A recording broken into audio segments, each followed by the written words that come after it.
He was the most anticipated magical genius in history, but now he's locked up like a criminal. His name is Run, the youngest son of the Sach Min family, a prestigious noble family renowned on the continent of Dre. But ever since he could talk, he's been stuck with a curse from the demon king Ken, making him unable to use any kind of swordsmanship or magic. On top of that, the once peaceful and prosperous family was suddenly wiped out after his father and brothers mysteriously disappeared one by one. Just as everything was falling apart, Run was captured by the Patong family and brutally tortured to death. But when he opened his eyes, he wasn't in the real world anymore, but standing in the middle of an endless battlefield, a place also known as the playground of the Adian gods. Here, the gods would summon strangers from all over the universe, then grant each person a random class to fight and survive. But with the massive number of ancient beasts in Adian, no player could survive for more than 7 days. But Run, by some miracle, awakened the Master Tier class Ghost King, and thanks to it, he mastered all the job systems like Assassin, Necromancer, and Spirit Demon. Because of this, Run easily survived for over 3 months on the endless battlefield. But his second life also ended quickly after he challenged a god of destruction. Even though he ultimately failed, his story wasn't over. Before fading away, that god granted him one wish. When he woke up again, Run had returned to when he was 12 years old, and best of all, he still kept his privileges as a player. Suddenly, a noise in his ear slowly woke Run up. In front of him was a girl with a worried face yelling something. Her voice was piercing. "Young master!" His eyes shot open. Run bolted upright. Colin stammered. "You're still weak. How can you keep overworking yourself like this?" He stared at her bewildered. Colin, the Sach Min family's nanny. Why is she in front of me and looking so young too? Light shone on the Sach Min family's mansion. Could it be? He turned to Colin. "Colin, get me a mirror now." She fumbled to bring him a mirror. Yes. He took it. In the mirror was his own youthful face. Run turned to her. "Colin, what's today's date?" She was confused by his question, but answered anyway. "Sir, it's May 17th, 1892 on the calendar." He looked at his hands in complete shock. 1892. Sweat poured down his face, the year I turned 12. Just then a fire erupted before his eyes, his pupils reflecting the image in front of him, his heart filled with panic. Tiny sparks appeared all around as the Sach Min family began its path to ruin at the hands of the Patongs. The image of that god from Adian appeared. "I will grant you one wish." Thinking of that, Run bit his lip. Did I really go back to that time? Just then a foot stepped forward, a humph was heard, and an old man walked in, cutting off his train of thought. Seeing the young master wasn't waking up. "I thought you were faking sick again." Run's eyes widened in astonishment. "That's Anandro, he thought the captain of the Sach Min Night Order?" The man continued. "It seems the young master really isn't well." He raised his hand. "In that case, you can skip training today." Colin turned her head. "I told you so." "But he cut her off." "No." Hearing his words, she looked over at him in surprise. Anandro was just as shocked by his response. Run smirked, a confident smile on his face. "I'm fine." He turns to the man. "What's on the training schedule for today?" The man thought to himself, I offered him a day off and he says he's fine? With that thought, he replied, "Today is longsword practice." Watching him stand up, Anandro was skeptical. "Is this really the young master I know?" Run grabbed a wooden sword from the rack. "Yeah, I'm Run Sach Min, all right." The man was too stunned to say anything. The wish to turn back time, the shadow of the Ghost King from his past life appeared behind Run. Forget swordsmanship. "I want to go monster hunting today." His eyes were filled with excitement. "This is my chance, a chance to fix everything." Light shone down on the Sach Min family's mansion. A system window appeared, level 1, strength 7, agility 5, stamina 3, mana 0, curse SS. Because of the Demon King's curse, he cannot use mana and is constantly haunted by monsters. Run thought to himself, "Luckily I can still use the status window, even though I've returned to the past right now. This is the only ability that I have that no one else on this continent possesses." Just then Anandro walked in. "Young master, the monster is ready." He quickly closed the status window. Everyone walked out to the courtyard together, and in front of him was a ferocious goblin roaring. It looked at Run like he was a snack stumbling towards him with its arms and legs flailing. He raised his sword, making the thing freeze in fear. Anandro, Colin, and the servants just watched him from afar. She turned to the old man and yelled, "Please, sir, you gotta stop the young master. You get it right. Just the sight of one goblin is enough to make the young master faint." She wasn't wrong until yesterday. That's exactly who I was. Run squeezed his eyes shut, his mind diving deep into his subconscious. He opened his eyes, and his pupils were glowing blue, but things are different now.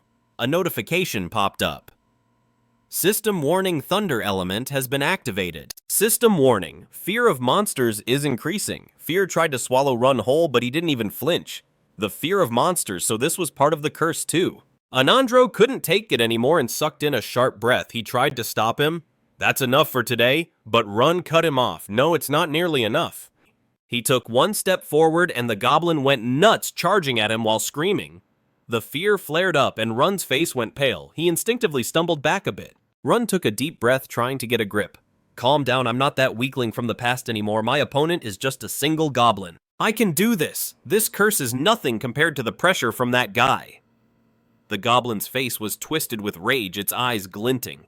The arrogant face of Adian's god flashed in his mind. The pressure he gave off was insane, but Run didn't back down. He jumped forward, swinging his sword as his eyes blazed blue. He slammed his sword down on the goblin's head, forcing it to its knees. Everyone was completely shocked by the scene. A system window popped up by experiencing and overcoming the curse. You have conquered your fear. The curse's level has decreased. The sword snapped in half. The goblin cried out in pain and raised its hands to surrender. Run's attention was glued to the system window. From now on, you will no longer feel fear towards monsters. He spoke up. Please give me a real sword. Can you do that? Anandro drew his own sword, which nearly gave Colin a heart attack. Young master, today you've finally become... Run turned back to him with a confident smirk, and the old man's face turned red. A true man. This family is slowly falling apart. The goblin saw the real sword and started shaking with fear. Run gripped the hilt tightly, his eyes glowing blue as he swung down. A spray of blood flew into the air, but his expression was rock solid. Anandro thought to himself, but a ray of hope has finally appeared. Then he turned to Colin. Take a good look. Run swung his sword, sending goblin blood flying. That is the image of a true successor. Sunlight streamed through the window in Run's room. He was splashing water on his face, washing away the goblin blood.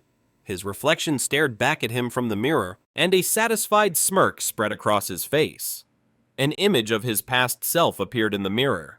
The status window was still active, and the support system was working like a charm. I've proved that I can beat this curse and actually grow stronger. Run then waved his hand, pulling up the status window. A notification popped up. Your experience has increased. He wasn't happy with this result. I mean, it's progress, but it's way too slow. If I want to level up just by hunting goblins, I'll have to kill thousands, maybe tens of thousands of them. I need to get a move on. The day this whole family will be filled with screams is getting closer. Run gritted his teeth. But at least I've confirmed I can fight this curse. He stared at the system window, determined, so no matter what happens, I can't let this opportunity slip away. The family's current situation is this. My dad and older brothers have been missing for 2 years, and while things are sketchy, the family is still holding on. The enemy's scheme hasn't kicked off yet. Suddenly, he clenched his fist. Now that I've confirmed the first way to level up, it's time to check out the second. At that moment, a masked red-haired girl showed up.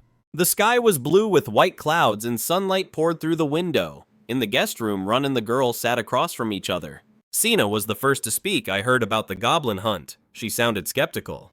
But is it true you called me here to practice magic? Run was lost in thought. She's the head of the family's magic division, basically the captain. She's one of the few 7th Circle mages on the entire continent, a total mystery woman. And besides the patriarch, nobody knows anything about her background or her real power.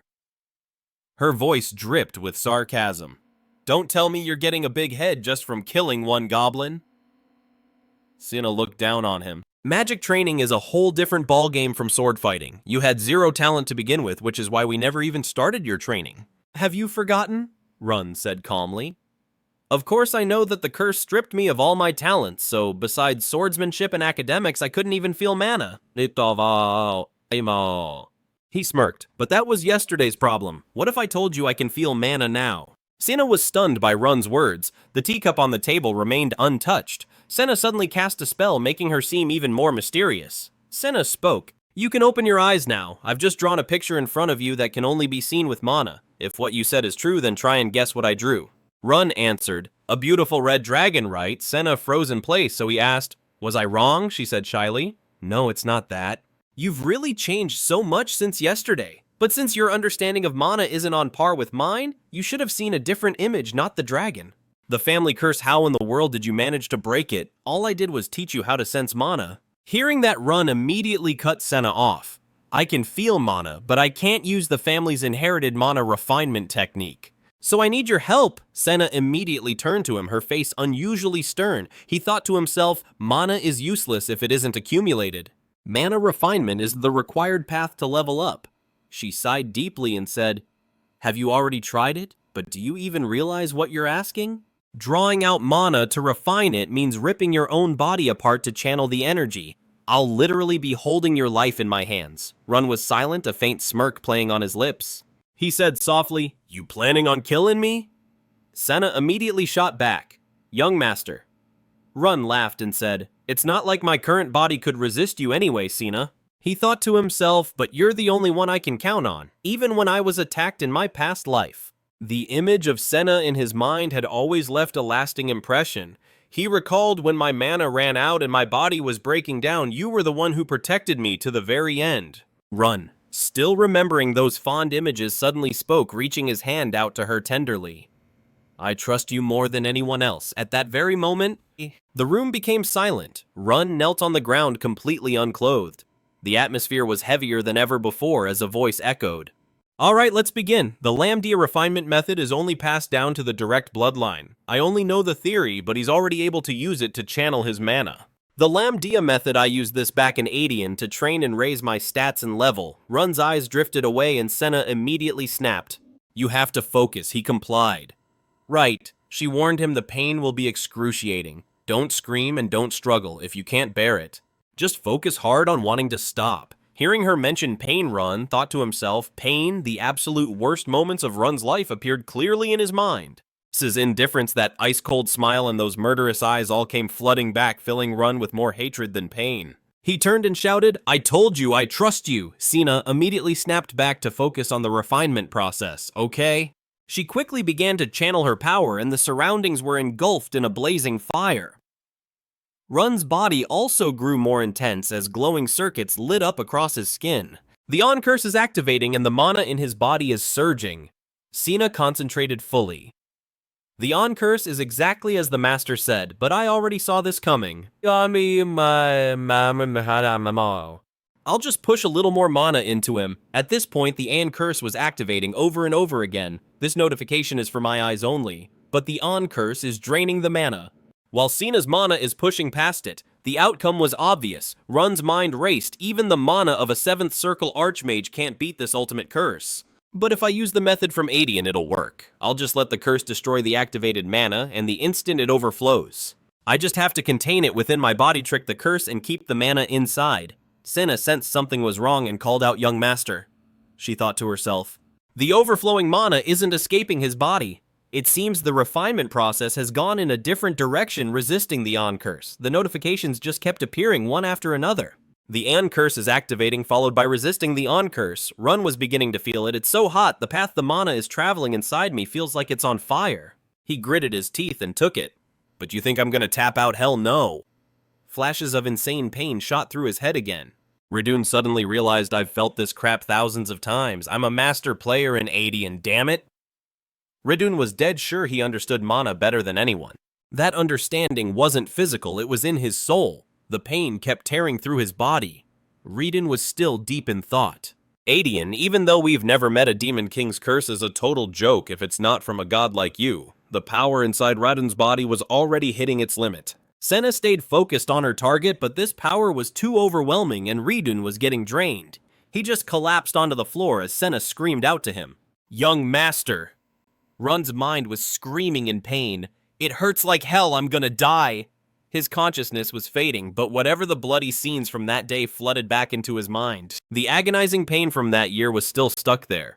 The awful images from that day were burned into Run's memory. He suddenly remembered compared to the pain back then, the voices still echoed. Who would have thought the experiment from the Red Mane clan would turn out like this? Maybe tomorrow we can chop off an arm and test its regeneration. Too bad we should just trash him. Let's deal with him quick and get back to Patong.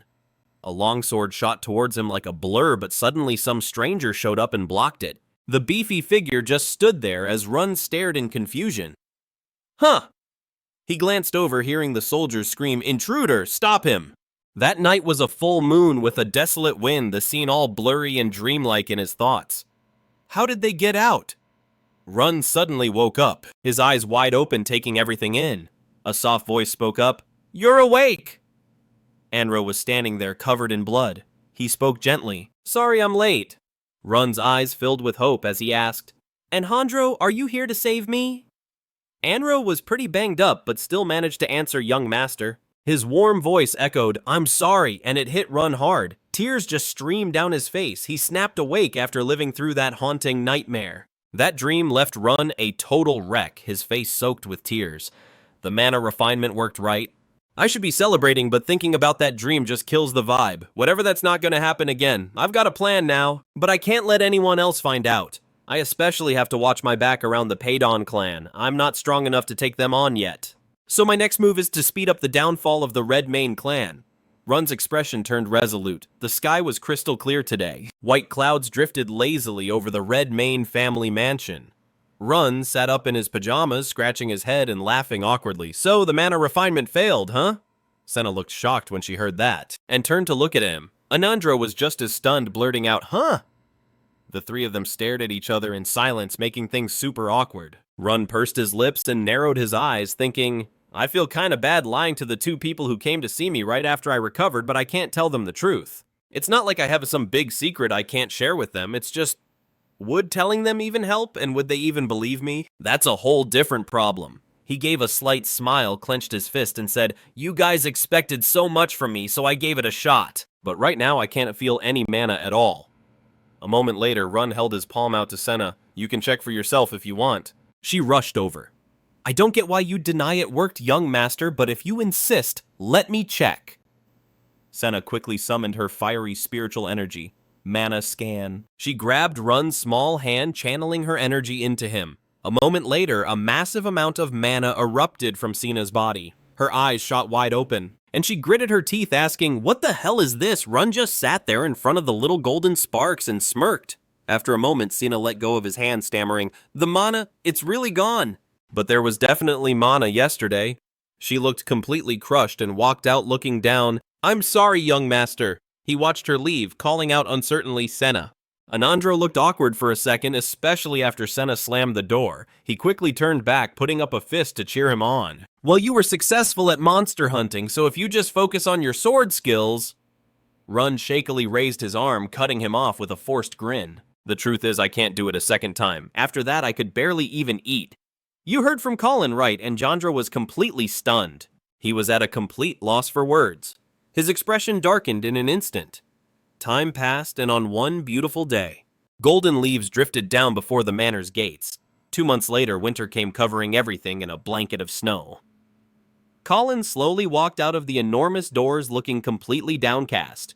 With tears welling in her eyes, she thought the young master didn't leave his room again today. The Sach Min family was running without a head. Only the madam was struggling to hold the family together, but she was slowly reaching her limit. Another butler saw Colin and asked, "Is the young master still refusing to leave his room today?" She answered with a worried voice. "Yeah," he sighed in frustration. "It's been 3 months since everyone saw him defeat that monster in the arena, and now he won't even listen to the head instructor." A nearby maid chimed in, "You know what they say, a sudden change is a sign of death. Guess it was all just a fluke in the end." Colin, though frightened, shot back loudly, "That's not true." The young master was trying so hard to live up to everyone's expectations that day. But another voice cut in, shutting her up. "The Sach Min family is falling apart. And it's not just the people here calling the young master that. All across the Dardar kingdom, people are mocking the Sach Min family, calling the young master the fool of the fallen house." Colin's eyes widened as she snapped back. "He's only 12 years old. Don't you think that's going too far?" The butler just rubbed salt in the wound. The higher the expectations, the harder the fall, especially for a noble family that's already on its way down. The maid beside them let out a long sigh. "The hired help has already started to leave." He added, "I'm putting in my notice at the end of the month. What about you, Colin?" The question just made her sink deeper into despair. Meanwhile, the young master Run slowly set his knife down. He thought to himself, the food quality is dropping. That means the family's finances are in serious trouble. A sinister smile spread across Run's face as his eyes lit up, just as planned. If this was the old me, naive and clueless, I would have dumped every last penny into trying to save the family. But now, with my experience from Adian, I'm a different person. I'll just wait quietly and let my enemies drop their guard. The time to rip their guts out is coming soon. The downfall started when the family head mysteriously vanished. The eldest brother and the mages who went to find him never came back either. It was the same story with my other brothers.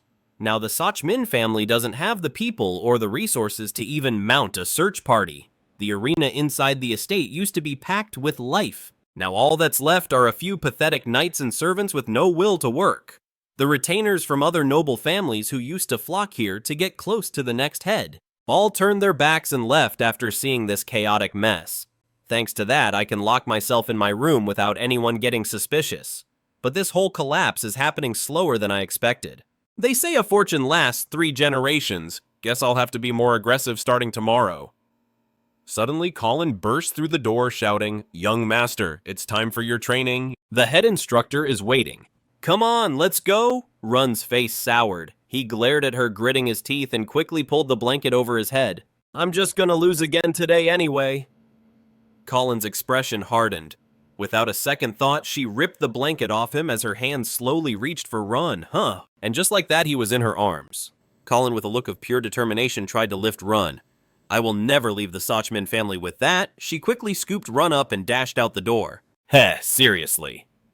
At that moment, outside the castle where the weather was perfectly cool, Anro was saying angrily, "Young master, how many times do I have to tell you? That's not how you hold a sword. Even if you fail, once you've felt mana, it's easier to feel it again. The style you're learning is one that can condense mana with a single slash." Run's face twisted into an ugly grimace. "Looks like they haven't given up on me yet. I want to repay their loyalty and passion. But I can't let them find out I've been secretly training at night, even if it means using my body domination skill." Body domination, a skill that fakes your body's condition. It was useful for assassinations back in Adian. Right now, I can only activate it clumsily. A system notification popped up, experience has increased, stamina +1.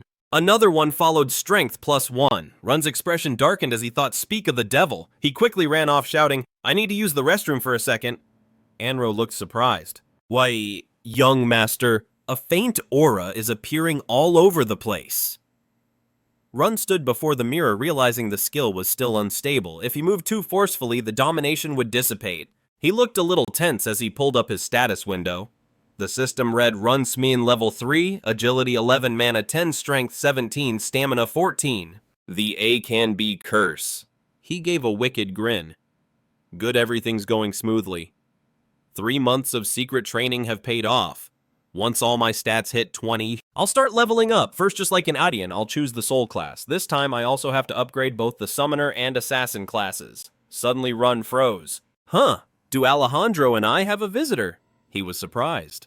The head steward of the Sach Min family, Chuno Hilda. The man spoke. "Ah, young master, my apologies for interrupting your training." Chuno bowed respectfully. "This arrived for you." Run thought to himself, "Things are different from before my regression, but I bet they came to deliver this letter right on time." Anro said grimly, "Is it time?" Run opened the letter to read it. The contents were an invitation to the birthday party for the second prince of the Darren Kingdom, Kaidaron, in the year 1892 of the Ra calendar. On that very day, the final piece of my plan will be revealed out on the green fields. Run let out a long yawn and spoke.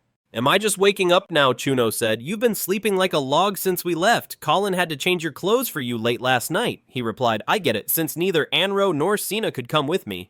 He continued, "Who would have thought a massive monster horde would appear at a time like this?" Run thought to himself, talk about ironic timing. The Sach Min family's main duty is to stop monsters from the dark abyss from pouring into the Dre continent. Anandro was sent to guard the border while Senna had to leave in a hurry due to a sudden summons from her mother. A summons from the matriarch, the one currently acting as the head of her own family, couldn't be refused. The result is a 12-year-old kid representing the family on his way to the royal capital. Chuno tried to reassure him, but don't you worry, no one in the Darren Kingdom would dare mess with someone from the main Sach Min line. Run was still thinking, at least while this family was still a big deal in Darren. Back in the day, they just had to send one person to the celebration, but now that the family's on the decline, the family head has to personally attend the prince's birthday party. Run crossed his legs and said, "Whatever, it's all part of my plan anyway." The steward suddenly announced, "We've arrived." The royal capital of Darrenbon. The whole scene looked like a painting bathed in sunlight. Flocks of birds circled in the vast sky. In front of the palace, a large number of servants stood waiting. Run stepped out from the carriage with an incredibly majestic aura. Kai greeted him with a beaming smile. "The Dragon of Dre, it's an honor to meet you." An incredibly formal welcome from Kai Daron, the second prince. Chuno bowed his head and said, "Thank you for the invitation. It is a great honor, Prince Kai. The Smin family is grateful for the kingdom's hospitality." Hearing that, Run seemed surprised and thought, "Hospitality?" He stood there observing everything from the palace gates to the royal court. The eyes of the public following the carriage couldn't hide their concern. They were looks of pity for the declining Smin family. "The rumors about me have spread quite nicely, huh?" The people there were all gossiping. "That's Run Smin, the hopelessly rotten kid from the rumors. I heard the Smin family is really about to be wiped out." Run thought in silence. The nobles were whispering too. Their mocking, contemptuous expressions were plain to see. "Everything is going according to my plan." The sky was still a clear blue with fluffy white clouds. He awkwardly scratched his head and mumbled a greeting. Seeing this, Chuno seemed a bit helpless in the face of Run's attitude. The people there just kept on gossiping. He gritted his teeth and muttered, "Just keep dancing to my tune." At that very moment, a voice rang out from inside the palace. "Hey, you guys!" Hai-san called out. "We came to the royal palace 1 week before the birthday to escort Run, right?" Gang-gun replied. "He's been in the city for 5 days already. I heard he came early to socialize with the envoys from other countries." Haidung said softly, "Keep dreaming. Didn't you see him when he entered the city? Even if he tried to hide his face, the kid couldn't even manage a proper greeting in front of the nobles. He just went to his room and has been dead silent for 5 whole days, staying quiet when all these parties are raging on. There's good food booze. He was super hyped, and there are chicks too," Gang-gun said calmly. "Since everyone was getting so worked up, I sent the rookie to go convince him." Suddenly, Butte rushed in. "Captain." He described Run's demeanor and his decision. "I will attend the party today. I'd like my escorts to prepare." Butte was still standing there, lost in his own retelling of the event. "Yes." Both Hai-san and Gang-gun felt their spirits lift. He added, "But please keep it a secret until the last minute, even from head steward Chuno." But the escorts needed to report their preparations. Hai-san and Gang-gun spoke up. "It's all good as long as he shows up, that's enough. They'll all shut their traps immediately." They discussed it for a long time. The 3 of them hurried off to get ready. Rian stood there thinking, "I've been able to train in my room in peace these past few days." He thought to himself, this party ain't just about being some bodyguard. Rian's eyes were sharp as he thought, "I've got a bigger game to play." Outside the palace, a carriage rolled right on in. Sit was in that carriage heading for the palace. Rian already knew it, thinking he's definitely showing up today. The sunset was painting the clear sky a real picture-perfect scene. A voice boomed out, announcing Lord Sit Patong. The palace doors creaked open. Sit strolled in, decked out in some seriously fancy clothes. He glanced over like he spotted something. Chuno was there too, and he tried to dip out real quick, but Sit caught him and walked right up. "Well, if it isn't head butler, Chuno Hilda." Chuno answered smoothly, "Lord." "Sit, Patong, you came yourself." "Prince Kai will be quite surprised," he went on. "I hear Seton got here first," Sit asked with a smirk. Chuno looked super annoyed hearing that. He kept his cool and asked quietly, "Famous, what are you getting at? Adar?" Sit acted surprised. "Huh? Everybody knows." His voice got nasty. The rumors about the Smin family getting wiped out, the whole thing with Ryan. Chuno thought typical Sit, a prodigy mage who hit the 5th circle at 15, the Patong family's golden boy, but he's got the nerve to trash the Smin family on their own turf. Sit kept talking. "Obviously that can't be true, right? I'm actually hunting down the person who started that rumor. Gotta punish anyone who drags the family name through the mud." He thought to himself, a drunk at 7 years old. "Killed Patong villagers at 12, the biggest scumbag on the whole Dre continent has the gall." Suddenly, a voice rang out. "The Dragon of Dre, Lord Ryan Smin of the House of Smin enters." Chuno jumped, thinking, "Why the hell are you here after hiding in your room all this time?" Ryan showed up looking sharper than ever, his hair slicked back perfectly, and his outfit today was ridiculously on point. He had this chill look on his face and flashed a killer smile, making everyone around him start whispering totally not what the rumors said. How could anyone call a guy with that kind of class a delinquent? Smin blood runs deep. Hearing all that chatter made Sit's blood boil with jealousy. He thought, damn it, Ryan stole the spotlight again. Sit immediately walked up looking to start something. Rian beat him to the punch. Sit Patong, am I right? My brother Roz has told me a lot about you. Chuno just stood there watching them like a hawk. Sit, said Roz. You mean the missing fourth son of the Smin family? Sit paused for a second, then went on. I know a thing or two about you too. Rian cut him off, saying, Lord. Sit Patong is famous for being so kind, right? Did you two go to the same academy? Everyone at the academy knew Lord Sit's name. Even though you were only there for a few months, you really left your mark.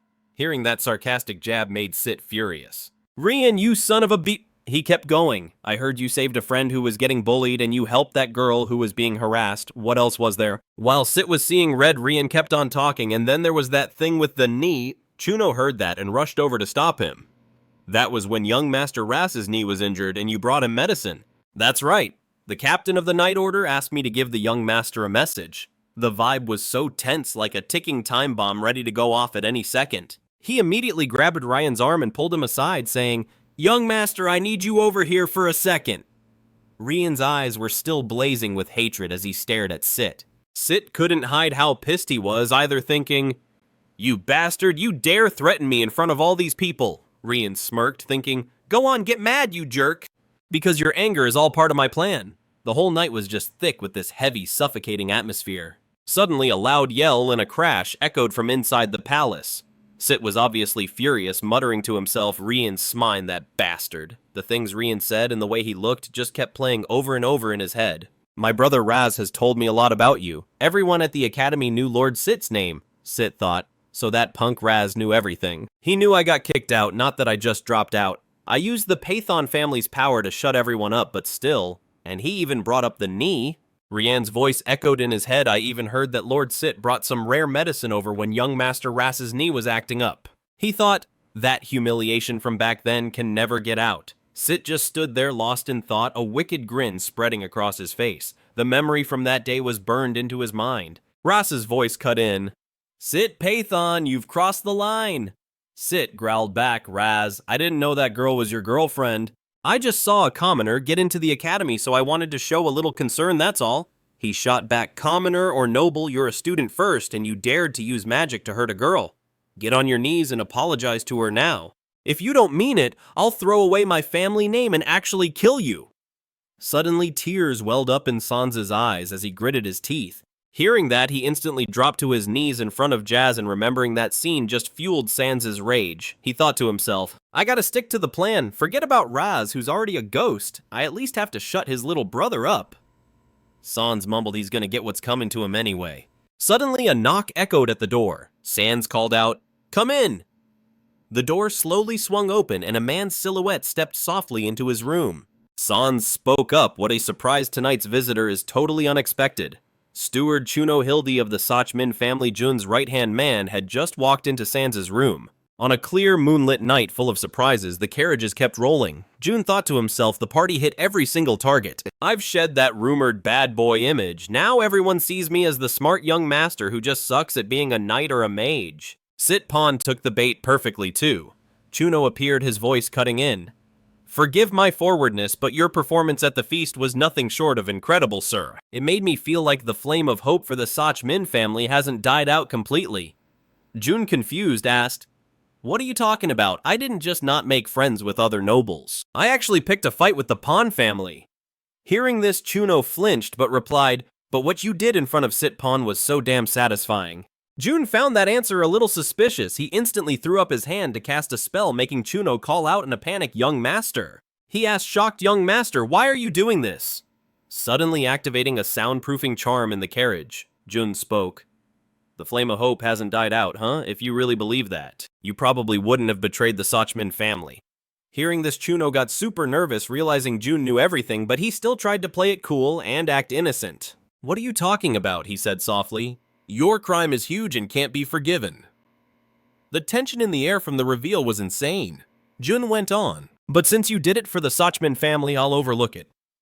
Chuno was totally floored, realizing he was just another piece on the board. He just froze and stammered, How much do you know? June said calmly. I know you didn't have a choice, so I'm giving you a chance to hear me out and make your own decision. Chuno, looking lost and worried, listened closely. The tension suddenly broke and the carriages kept moving. June sat there laying out the rest of the plan. He said everything was going off without a hitch. Chuno was completely amazed. How could you come up with all this? How could you map out a whole plan like this? Just who are you? Young Master June just stared back, his face cold and his eyes filled with hatred. He suddenly covered his face, letting out a few choked sobs. Chuno was clearly overwhelmed by what June had told him. He managed to say, I seriously want to scream for joy right now. June grinned and said, I figured out what you'd choose. Steward Chuno, you've already passed the Imperial capital. Chuno thought to himself, how can this kid be smiling when he knows what's coming? He kept thinking, his eyes filled with suspicion. No, that's not a smile, it's a cruel, terrifying look filled with bloodlust. All of a sudden, the carriage lurched forward and then stopped dead. A soldier saw it and asked, why are we stopping? Get going. The guy turned to see why the horses wouldn't budge, and suddenly a horrifying scarecrow appeared, making him yell, Ugh! The soldier just stood there frozen in shock. All the guards immediately gave the signal, it's an ambush, protect the convoy. There's mana in those arrows, the captain ordered immediately. Mages' shields up now. You dare attack the Sach Min family? Then show yourselves and get on your knees. A soldier glanced over and saw something was off. A guard immediately reported, Captain, stay away from the carriage. There's no countersign. They'll cut down anyone who gets close, even allies. The shield was still holding, but voices rang out. It's no good. The young master is gone. The carriage is empty. The captain was freaking out and had no idea what was going on, just blurting out what deep in the quiet forest night. Chuno was galloping ahead on his horse. He pulled to a stop, breathing hard. In the back, a tightly bound Run was being hauled away, leaving a trail of blood. He was floating in mid-air using magic as an alarm system. Dark arts are being activated. Abnormal status effect activating. Physical deterioration activating. Run closed his eyes, his lips tightening as he thought, man, how long has it been since I used this? They were really overdoing it with the status effect spells. He then pictured the guards freaking out. The Saramin family's guards must be in total chaos right now. Chuno spurred his horse on, riding faster. In my past life, after this whole kidnapping fiasco, my family poured everything they had into finding me. The last direct heir, besides my little sister. Run's brow furrowed, and then they fell apart fast, and in the end were completely wiped out. But as I am now, I can use today's events to speed things up on my own terms and use it as a launch pad for my goals. Chuno's terrified face appeared. He asked, a disguise, you mean fake our own downfall? Sitting across from him, Reborn rubbed his chin and answered, the Saramin family situation is already critical. What if we show our resolve to rebuild the family right now? Crests of other families flashed by. The other great houses would definitely feel threatened and try to keep us in check. If they team up and attack, the current Saramin family wouldn't stand a chance. He pictured himself cornered by all those scheming eyes. So I'm intentionally letting the rumors spread, to make it seem like the last heir of the Saramin family is no threat to them anymore, letting them get careless. An image of the arrogant son stomping on Run flashed in his mind. But no matter what the other great houses do, the Patons are the kind of scum who want to crush the very seed of Saramin. Even if the rumors buy me some time, it's obvious they'll never leave me alone. As he thought this, his eyes turned bloodshot and he clenched his fists with conviction. Then I'll just use that to my advantage. A series of terrifying images flashed through Chuno's mind. Run's voice echoed. Sunspatten took the bait when I provoked him. Essays. If he's planning something, now's his chance to make a move while I'm on my way back from the capital. And of course, it's even better if there's a mole on the inside. Chuno's face grew darker and darker. Reborn gave a slight smirk, then reached a hand toward Chuno. Well, make your choice, Chuno. Will this next incident be the final nail in Saramin's coffin? Back in the present, Reborn lay still on the horse's back as notifications kept popping up. Mana resisting abnormal status. Green Earth Dark Arts resisting abnormal status. His sharp eyes slowly opened. All right, everything is going according to plan. Suddenly, a voice cut through, startling him. I'm sorry. It was Chuno, his body trembling as he rode. I'm sorry, I'm so sorry, my lord. Young Master Run didn't even bother with him, saying, just stick to the plan, Chuno. That's the only way you can redeem yourself. Chuno could only weep in silence. In his mind's eye, Reborn's entire body was enveloped in a surge of power. Mana resistance to abnormal status increased by 1 point. All stats reached 20. the feeling of an awakening. Feeling the abundant flow of Monoridun's eyes shot open. Nice, the first growth condition is complete. In a quiet village under a silent moon, Chuno appeared carrying Run. Sun, who was already waiting, spoke up. You've had a long trip. He swaggered forward, leading his guards. Well, I didn't think you'd show up in person. Because this is a special transaction, one where the great steward Chuno Hilda of Saramin sells out his own master. He stared right at Chuno, who was radiating killing intent. Hearing that, he gritted his teeth and shot back. You go too far, Lord Sun Spaten. In the dead of night, Sun's voice dripped with sarcasm. Sounds like a dog barking at its owner. You've already committed the betrayal, so just shut up and take your punishment. Sun held a scroll in his hand. The information was from a trusted source in the Asan family, which meant it was verified. He handed the scroll straight to Chuno. Is this information solid? The Asans are also one of the great houses on the continent of Dre, and even though they're known as a top-tier family of assassins, information brokering is also their main gig, and they never sell fake intel. The scroll gave off a few faint wisps of mana. Sun pointed right at the scroll in Chuno's hand, which contained information on the whereabouts of the missing direct heirs of the Saramin family. Run, who had been placed at the foot of a nearby tree, was eavesdropping. So this was the reason Chuno betrayed the Saramin family. He sold me out, the worthless heir, to find my missing siblings who could actually lead the family. Knowing the Asan family had the intel, Chuno couldn't go against the Patong family, who would use their overwhelming economic power to outbid him and monopolize that information. With the deal done, San stroked his chin and turned his back. You can bounce your parts over. The traitor watched him go, and Chuno pleaded, you better keep your promise. He paused and tilted his head. Oh, of course. Then San smirked slyly. Your precious little master will be returned to Saramin safe and sound. Chuno finally rode off with his guards. Sans walked over to Run, leaning down to look at him. A guard asked, should we take him out? He answered, nah, no need. He'll just be a walking corpse even if he makes it back. Sans' smile turned even more barbaric. By now, the Saramin family must have realized he was the culprit, and only when he returns to them will the master plan proceed smoothly. Everything is ready. Another guard asked, are you gonna do the honors yourself? Sans excitedly grabbed Run's hair. You bet I am. I had to put up with that traitor's face and wait around here just for this moment. In the gloomy, misty night, a glint of light flashed. Run's eyes slowly began to open, and he saw the figure of Sans. Seeing Run was awake, Sans got right in his face and said, well, hello, kiddo. Figured out what's going on yet? But Run just shot him a cold look and glanced away. That look on your face? Sans stared down at the completely chained-up Run with contempt. It's seriously making me laugh. The heir to the Saramin family reduced to this.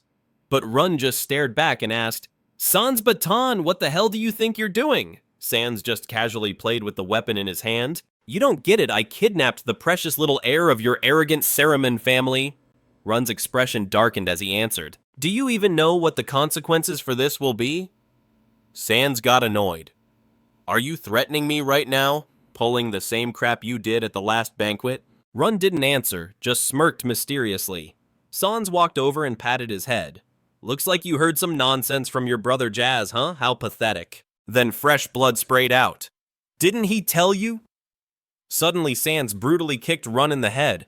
Your father and brothers are all dead, so don't be a fool and try to get revenge on the Batten family. He stomped on his face again and again. Just then a light flashed in Run's eyes. Sans kept ranting, you still don't get why you're here, do you? He pointed right in his face and sneered, weren't you supposed to be all safe and sound in a carriage surrounded by knights? Chuno sold you out, you idiot. He traded you for a lead on where your brothers are. He roared with glee. Nobody is coming to save you. Sans clenched his fist and added, you asked about consequences. How about a war between the Baton and Saramin families? Me kidnapping you is just the beginning, you get it. Enduring the pain. Run laughed coldly. Bullshit, you idiot, you talk way too much. His body started to radiate a strange and powerful energy. Seeing this, Sans' eyes shot wide open in shock. Run had transformed, his body was completely healed, and he was radiating immense power as he activated a magic circle. Instantly, multiple magic circles appeared around him. Faced with the blinding light, Sans had to cover his face, and in that instant he was trapped by Run's magic circle. Run's eyes filled with hope as he thought, I've waited so long for this day. Sans' eyes grew even wider in shock, his face breaking out in a cold sweat. Huh? He suddenly felt unsteady on his feet. In the moonlit, abandoned building, a chant echoed out as the magic circle continued to pulse with a bizarre energy. Sans scratched his head angrily. What? What the hell was that? Did nothing even happen? Run's face was grim as he plotted something, and Sans reached out to touch his head. You pulled that ridiculous stunt just to stall for a few seconds. Run smirked and said, Hey moron, I already told you, right? Sans froze when he heard that, then Run's eyes widened into a terrifying glare. You talk way too much. Instantly, a magic circle appeared on Sans' neck, choking him. The veins on his neck bulged and blood started to spurt out as he couldn't bear it. Sans grabbed his throat, thinking in a panic, My throat. I can't make a sound. Run looked like a total demon as he said, That's a silence magic circle. Your high-level magic is completely sealed now. A mage who can't chant his spells, what do you think about that? Realizing what was happening, Sans was even more stunned, but he still tried to raise his hand to cast a spell. He thought, I'll just force an attack, I'll use a chantless fireball. Run looked down on him as he prepared his attack. Chantless magic can only reach level 3. On top of that, you can't even use lethal magic anymore. This trap was an order from the Batten family. Sans thought for a moment, then launched his attack. Facing the spell, Run didn't even flinch. I'm guessing you don't want to die, huh? Just as I thought you only used a second-tier spell way below my level, and that was your big mistake. The attack slammed into Rion's leg. Seeing that, Sans felt a bit relieved, thinking it was just a leg, but then another sight made Sans flinch. Rion's leg was already healing. His eyes flew open, glowing with light, having resisted the FB spell. Unable to accept reality, Sans threw his hand back, creating another FBN spell. Seeing this, Rion thought to himself, a third-tier spell this time? Too bad you just wasted your last shot. He smirked and spoke. You think I'd just let you hit me? Facing his fireball, Rion conjured an attacking ice circle. The fireball was snuffed out by a torrent of water from the outside. Sensing something was off with his own magic, Sans flinched and looked over. When he realized what was happening, Sans gritted his teeth at a loss for words. 3 barrier circles formed from his eyes, absorbing the counter magic. Then Sans' hand was burned in excruciating pain. Seeing the scene, Rion commented, Any spell that goes over the preset threshold gets crushed instantly, and trying harder is useless, you idiot. Sans seemed completely stunned, but he snapped out of it, swinging his arm at Rion. Sans' eyes narrowed right in front of him. Rion was cracking all the chains. Staring at the last crack in the shackles, Ryun spoke. Surprised breaking these iron chains is nothing to me now, and hey, a magic circle doesn't just have 2 ends.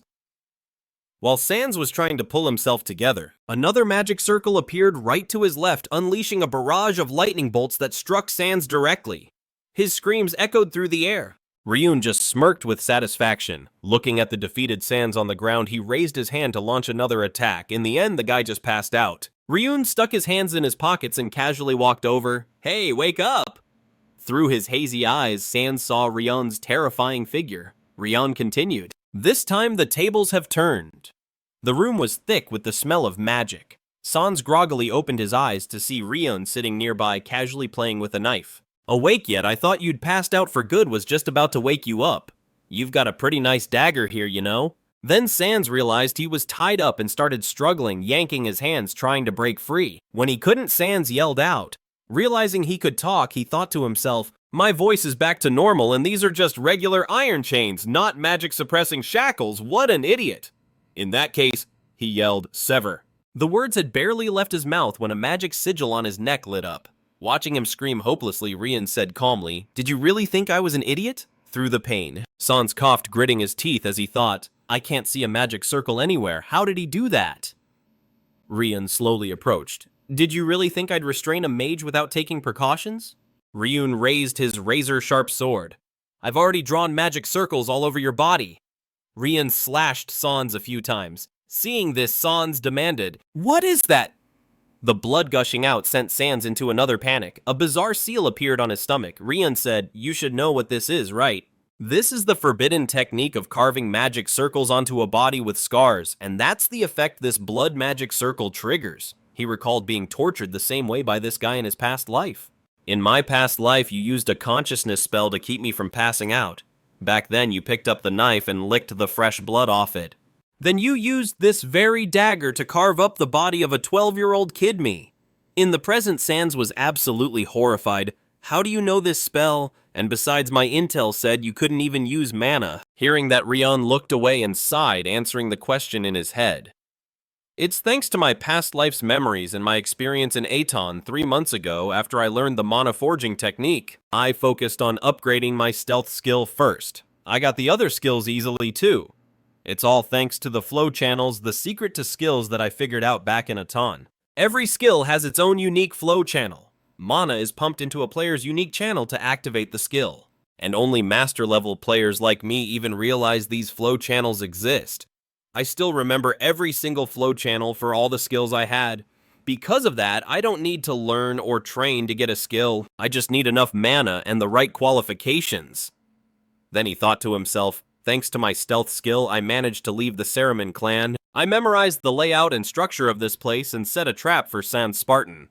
Thanks for walking right into it so easily.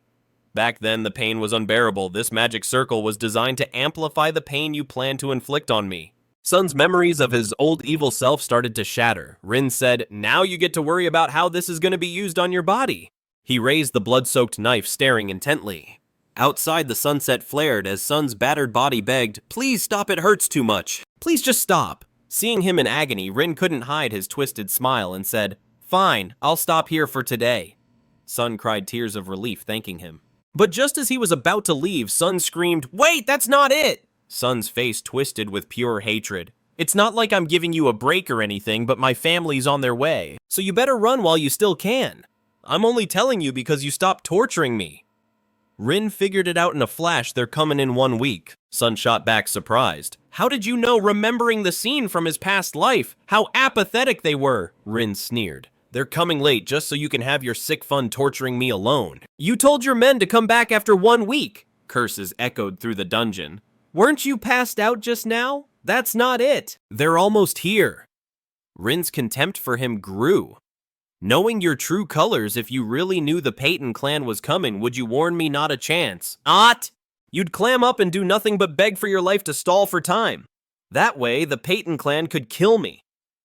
Seeing his scheme laid bare, he just stood there silently. A vision of terrifying guards appeared. Rin exposed him. Your personal guards are the fingers of Patong. Now all Sun could do was scream in agony. What do you think you're doing? Rin swung his hand, slapping him hard across the face. The sealed magic on Sun's body flared up again, and just like that, he screamed in utter despair. Rin left calmly. Well then, just keep on screaming your head off. A promise is a promise. I won't lay another finger on you today. Sun screamed until he was hoarse, a mess of tears and snot. Standing nearby, surrounded by his own magic circle, Rin tilted his head with a smirk. All right, time to get ready for our guests. With that said, he recalled the image of those guards. He'd have to face the Patong's elite forces in 1 week. 1 week later, a troop of soldiers arrived at the location. The leader asked, "This is the place." They answered obediently, "Yes, that's correct." For 1 week, they had been fantasizing about hunting down and crushing Rin. Ever since their young master kidnapped the Saramin kid and came here, but there's been zero contact, so I reported it to Lord Akane. The leader asked, confused, "No one's gone near it for 1 week." Then they slowly circled the area, observing it. One of them replied, "Yes, sir. All entrances have been under tight guard." After a moment, the leader radiated an intense killing aura, clicking his tongue. If he's so lost in his torture games that he forgot to report in, what a pain in the ass. The man's hand extended, forming a weapon out of thin air. The Patriarch's order was to bring the Saramin kid back alive. He gripped his weapon and declared, "I'm going in." The man behind him looked like he wanted to object, but the leader shot him a look. The fingers of Patong always prioritize the Patriarch's orders above all else. Even the young master, a blood member of the Patong clan, is no exception. In an instant, the leader's power blew the door to pieces. Before stepping inside, he ordered his subordinate, "I'm going in alone." The subordinate behind him stammered, Yes, sir." Then he shot them a razor-sharp glare. "The rest of you just stand your ground and wait outside." With that, the man stepped inside, perfectly calm. His steps were completely unhurried. As he walked, he scanned his surroundings. Weird, I've got a bad feeling, but I can't detect any mana. All of a sudden, countless of Rin's magic circles appeared right in front of him, followed by a relentless barrage of attacks. Faced with this onslaught, the man threw up a temporary shield, wondering, "What the hell?" He then drew his weapon, unleashing a powerful surge of mana. This is bad. Something must have happened to son Patong. His staff began to glow, detecting traps. Using his power, he could see every single one of them. A trap activated by a magic formation. He destroyed one trap and surmised, whoever this is, they know the layout of this place and they're damn good. Then he continued walking slowly, unfazed by the traps. He's laid traps at every single junction. Is it someone from the Saramin house or a third party? Then the man raised his hand, creating a barrier and shouting, "Double defense," he thought to himself. Doesn't matter who it is, I won't give them an opening. His face was a mask of intense concentration. No matter who you are. A cold glint flashed in his eyes. I'll make you regret ever challenging a finger of Patong. In the dark and empty dungeon inside one of the cells, blood was pooling on the floor like water. S was drenched in blood, his head hanging as if he was dying. Outside, one of Patong's fingers found him and used a powerful spell to destroy the lock. After that, he looked inside and called out, "Young master." Then the finger of Patong quickly destroyed all the chains to free S. Once that was done, the guy went over to support him, asking what happened here. S couldn't say a word. His face looked completely exhausted and his eyes started to close. Feeling suspicious, the finger of Patong used his staff to check him out. This mana definitely belongs to S. The finger of Patong wondered, what the hell is going on? Tied up in the back, Rin was still playing the victim while S trembled and begged his subordinate to quickly use a recovery potion. Hearing this, the guy shot back. Our priority is getting out of here first. Remembering the countless traps at the entrance, he added, the enemy hasn't shown their face yet. It's too dangerous and there were a ton of traps on the way in. With that, he turned and stared hard at Rin. The enemy had overpowered the young master and tied up the kid but didn't take him. That means their goal wasn't just a rescue. Refusing to believe it, the guy just assumed this kid had to be crazy. But I can't just ditch the mission. So while the finger of Patong was lost in his own doubts, S slumped over in pain, exposed him. It was him! S started sobbing resentfully and then screamed, the one who did this to me was Run Sach Min, that bastard. Hearing this, the finger of Patong just shot a silent look his way. Then he aimed his staff at Rin, unleashing his power. First, I'll use 3 spells to make sure that kid can't be moved by anyone but me, 7th tier magic. Perfect Bind, Will Subjugation, and Mind and Body Disruption. But before he could even finish, Rin appeared behind him, overflowing with immense power. You're a little too careful. Reacting with insane speed, the finger of Patong pointed his staff and launched an attack, activating a fireball. The attack was incredibly powerful, but it only hit a wall. He wondered, a magical illusion. Then suddenly, the guy coughed up blood, wincing in pain. I got interrupted casting a 7th tier spell, so this is the backlash. He turned to look and Rin zipping around taunted, mana rebound sucks, doesn't it? But you're a grand mage, so you'll bounce back in no time. Rin moved at high speed, creating a ton of illusions. If you sensed something was wrong when you came in, you should have taken me out first. Pissed off by the taunt, the finger of Patong raised his staff ready to strike. You despicable punk! You dare use illusions to trick a master illusionist like me! Rin was not to be outdone, unleashing his power to counter as the finger stood in a powerful magic circle and roared, "Dispel illusion." Instantly, countless bolts of lightning erupted from the guy's magic circle, obliterating everything. But Rin was quicker, dodging every single blast. He expertly scanned the area. Then Rin's eyes widened as he smirked at something. The finger of Patong's expression, however, didn't change. Suddenly, Rin powered up and charged straight at him. Seeing this, the guy cursed impudent brat and instantly kicked him square in the chin, making blood spurt out. Watching him go, flying, the finger of Patong said, "You think you can hit my weak spot with skills like that?" His hand conjured another fireball. "Even if I scorch half your face off, the head of the family will overlook it. I'm guessing that illusion was your last trump card, right? If you had any other tricks, you would have used them before rushing me." Hearing this, Rin, lying on the floor, just smirked. Suddenly, the finger flinched. Is this all a finger of Patong amounts to? Turns out there was a short sword right under his feet. Realizing what was happening, the guy's eyes widened in shock. Before he could even react, a blade slashed across his neck and blood sprayed everywhere. It was Rin who had possessed S's body that delivered the blow. The finger of Patong, still not understanding, could only gurgle as he glanced over and croaked, "Young master." Rin in S's body flashed a confident smile. "You're so arrogant, I just had to say it." Then he smirked and laid it all out. "Ever heard of a soul swap technique? S's soul is currently unconscious and trapped inside my original body, and you can't kill me because of the head's direct orders.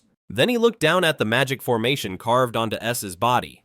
I already figured this part out. He even has a blood magic circle carved onto his body. Meanwhile, Rin's original body lay completely still, which not only amplifies pain but contains another spell. It's a magic that lets you transfer your soul into someone else's body to control them. Then he shattered the finger of Peyton's staff. This is my real trump card. Finally, a massive explosion erupted from inside the room, sending nothing but an iron mask flying out. Ryun slowly approached that blazing body. A powerful blue light radiated from him. Ryun smirked triumphantly and said, "Gotcha." He knelt down and rummaged through Durak's body for something. Ryun pulled a vial of blue liquid from the guy's cloak. He dumped the entire vial on his own body, and the system immediately pinged with a notification. The pain resistance skill has been activated. The pain resistance skill has leveled up. Ryun frowned, trying to endure the agony and telling himself that even though it hurt, there was no other way. The wounds from Durak were still clearly visible on Ryun's body. He suddenly burst out laughing, a look of pure joy on his face. Ryun yelled, "I did it! I took down one of Peyton's fingers, a 7th Circle Archmage!" Suddenly, a system window popped up announcing the quest was complete and his level had increased. He was shocked to quest the level up I get, but the system window showed Ryan Sach Min level 15. Ryun grinned, completely satisfied. Jumping from level 2 to level 15, this was the obvious reward for taking down Durak. But was it because of that quest? Nah, first I have to get this done. He created a blazing red magic circle on the floor. Ryun grabbed the corpse by one leg and dragged it. He placed the corpse on a table and created red magic circles all around it. The success of this will determine how fast the next part of my plan goes. The mana circuit is engraved on the soul, not the body. Even though I'm in Ryun's body, I can still use Ridun's mana. Now I just need to pump mana into the prepared circuit. The system announced level decreased by 5 additional condition has been activated. An info window appeared in front of Ryun.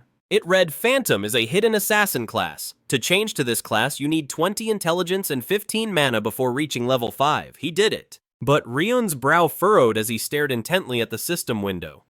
He thought, if I have enough levels, I can try 2 more times. Blue streaks of light shot out all over the room. Ryun closed his eyes, focusing all his mind on casting the magic. The system chimed continuously. Class change, successful additional condition has been activated. Changing to the advanced Necromancer class, Hand of Death. The system displayed info that Hand of Death is an advanced Necromancer class, requiring 20 mana and belonging to the Assassin tree. One of the 2 chances worked and the original plan was to stop here. But after taking down one of Peyton's fingers, my level shot up unexpectedly. If I use my remaining levels for a 3rd class change, I might be able to get the Hidden Spectre class. Spectre is a class for assassins and necromancers who have awakened their senses in Aeon. This is the ultimate class that will make me the supreme being.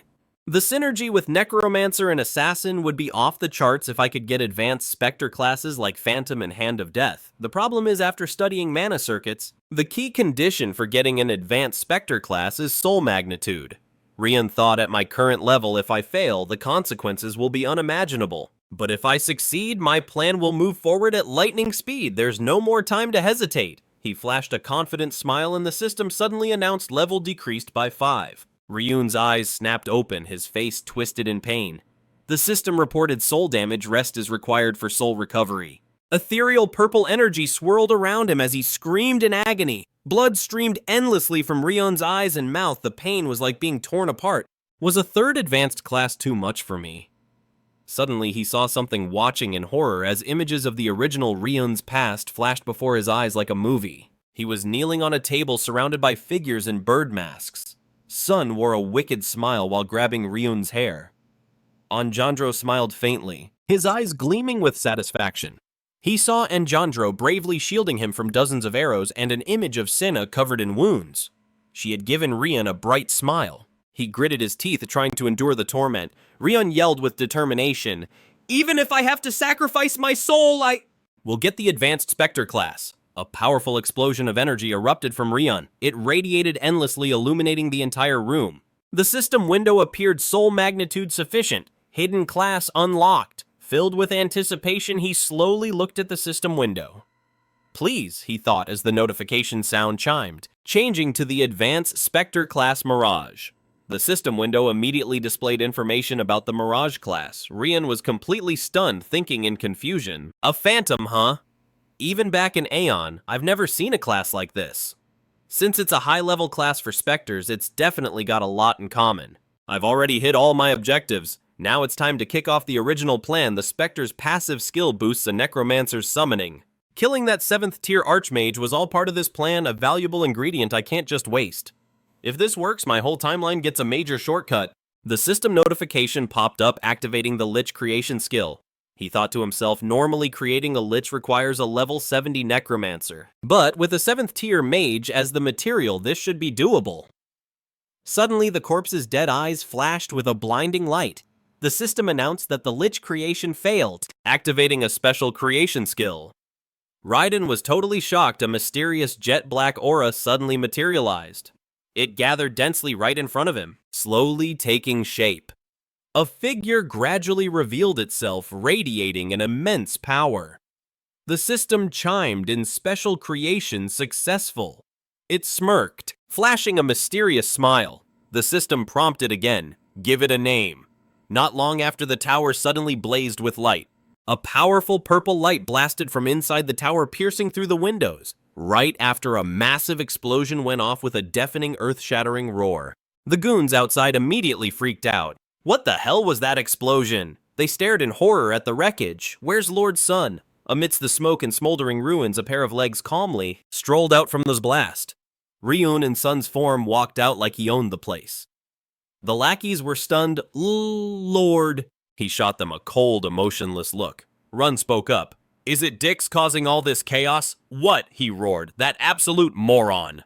I mean, one of Peyton's fingers betrayed me. Can't you see the mess I'm in? Luckily, I used an artifact to tie him down, but it probably won't hold him for long. I'm taking Run Sach Min and getting out of here first. You guys hold off that bastard Dix to buy me time to get back to the family, you hear me? Reinforcements will be here any minute. If you guys succeed in holding him back, you'll all be rewarded big time. The second Run finished his sentence. He hopped on a horse and bolted. His silhouette faded deep into the night and vanished from their sight. That was the last time we saw the young master. The henchman kneeled respectfully before another man, Sir Pyrrhus. This man was Pyrrhus, a 7th circle mage of the Peyton family. He spoke with a grim tone. You found no trace of Dix inside? Pyrrhus erupted in fury, crushing the report in his hand. He seethed. Is this report actually true? So that means you guys are the only ones who know what went down that night. The henchman stammered, yes, that's correct. In that instant, a soldier behind him, quick as lightning, brought his blade straight down on the man. The soldier kept slashing without a shred of emotion, ignoring the man's agonized screams. Pyrrhus said, but Lord Sun Peyton's disappearance is also a major issue. If word gets out that one of Peyton's fingers was involved in kidnapping Chief Semin, it's going to be a real mess. Suddenly, a chaotic uproar flooded in from outside. Stop right there. Outside, the guards were yelling warnings over and over. If you dare take another step, then... A pair of feet stomped forward, unleashing a powerful force that sent the enemies reeling. The man strode forward majestically, doing nothing, yet still making all the soldiers around him cautious. Even his breathing radiated power. Anjandro stood proudly under the mystical blue moonlight, which only amplified his formidable presence. Anjandro spoke slowly. And what if I do take another step? I'll kill every last one of you pieces of trash. Pyrrhus shot back a warning. You dare trespass on another family's territory unannounced. Don't you think this will become an excuse for war between our families? Anjandro furiously yelled. Weren't you the ones who started this damn war? Bring Lord Run out here now, Pyrrhus said calmly. So you're not just suspicious, you're absolutely sure, Anjandro shot back. 1 week after Lord Run disappeared, rumors started spreading all over this borderland. That's the shady construction and underground base we discovered. The Peyton family setting up a camp right in front of it isn't just a cover-up for what's going on here, Pyrrhus said sincerely. We honestly don't know where Chief Semin is, and what's more, our own young master, Son Spartan, is also missing. So, we hope you'll cooperate with the search. Anjandro roared again in fury. Shut your mouth! That remark made Pyrrhus's own anger flare up. Anro flat out declared, We're not letting you guys mess with the scene before our investigation is over. He glared fiercely at Pyrrhus, his body radiating an insane amount of power. Pyrrhus got into a fighting stance, unleashing an aura that was just as intense. Not far away, Chuna was quietly watching everything go down. I can't believe the Peyton army is here. I just hope things don't get too intense. Cena spins around, casting a spell as a warning. Who the hell gave you permission to run your mouth? You traitor!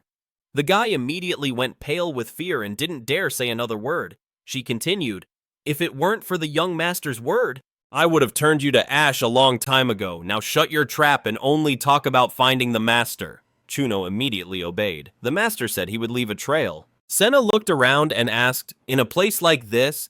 He replied that if it were easy, the Patong family would have found it already, and only the Smin's green earth altar technique could locate it. The master pulled it off once before, so the resonance from the altar technique has to be lingering around here somewhere, even if it's super faint. She chanted and created a green orb.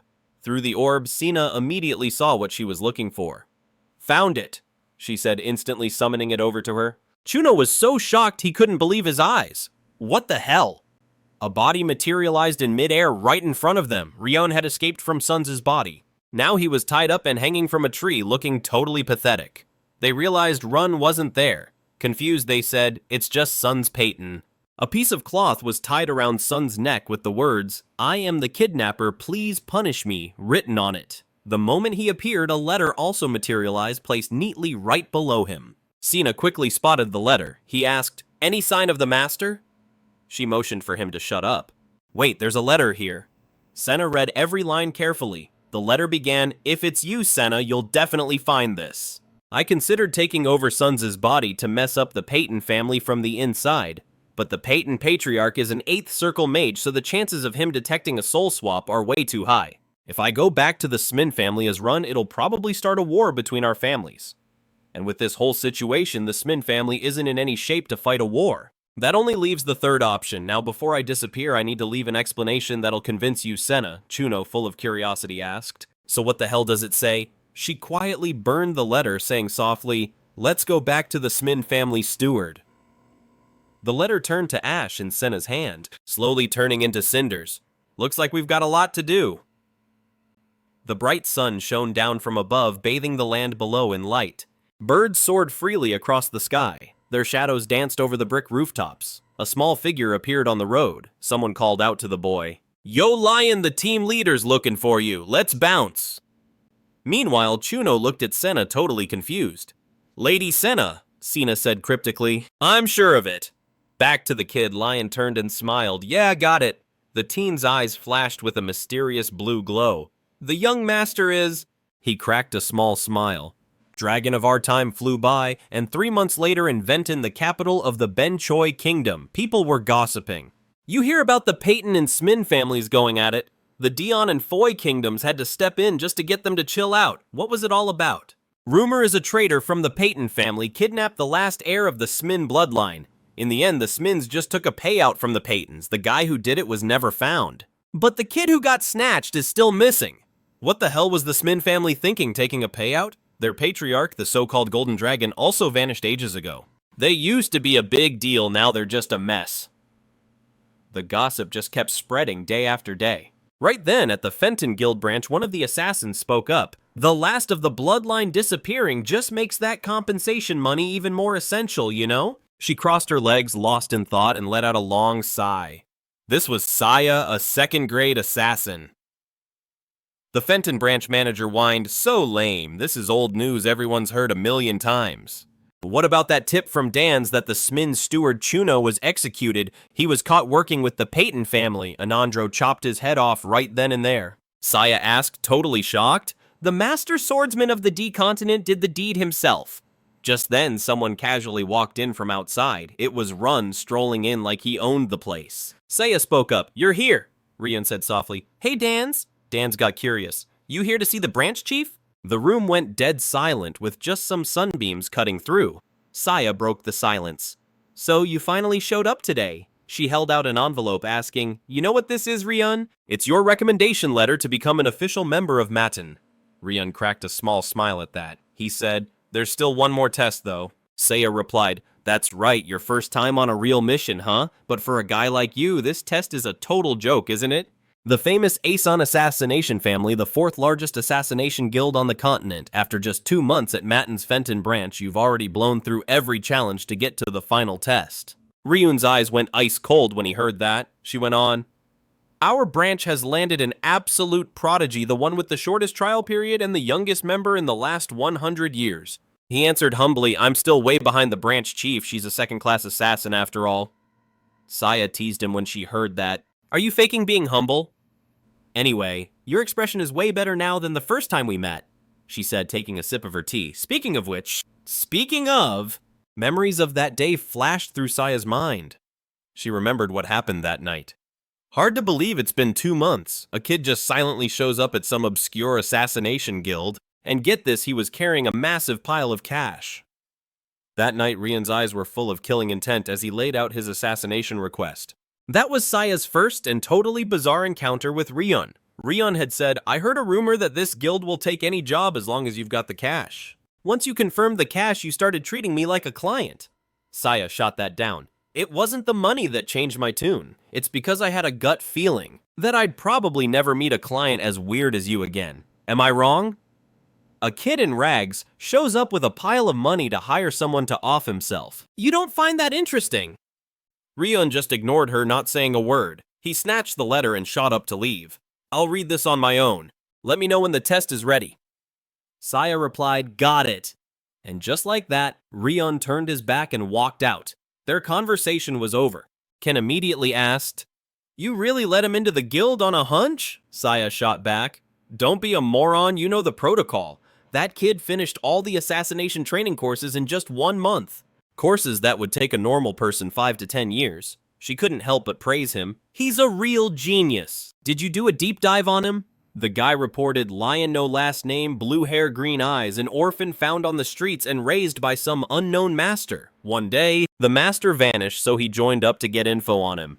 The kicker is, he proved he was good enough for Matin by putting a hit on himself. That's how he got his skills tested and aced the training so fast. Saya was suspicious. That's Lion's story, but is any of it legit? Ken confirmed again. It all checks out. The guy laid it all out. I went to the place he lived with his master, some house up on a mountain, and there were signs they'd been living there. Saya cut him off, getting straight to her suspicion. The info might be right, but here's the real question. Is there any chance Lion is actually Run Sach Min? Can paused for a second, thinking about what she just said. Saya started connecting the dots. The young master of the Sach Min family vanishes. Then Run Sach Min, a mysterious kid the same age, shows up here right around the same time. Is that just a coincidence? Something about this feels off. Can gave his assessment. The chances of them being the same person are practically zero. She asked, why's that? The guy continued. Run Sach Min doesn't just lack mana, his swordsmanship and physical abilities are a complete joke. Everybody knows it, his stats have been tracked since the day he was born. Run Sach Min is the walking symbol of the Sach Min family's downfall. How could a loser like that be the same person as a prodigy like Lion? If you want, I can keep digging. She stopped him. Nah, I can't waste a talent like you on a wild goose chase. Go dig up more on that master instead. If he's the one who really raised Lion, he's definitely no nobody. In the next room, Rian had heard the whole conversation. He muttered, damn, this woman's instincts are sharp as hell. A necromancer's skills are pretty damn useful. As long as a soul was present, Rian could gather intel through its eyes and ears. Rion spoke and his status window popped up.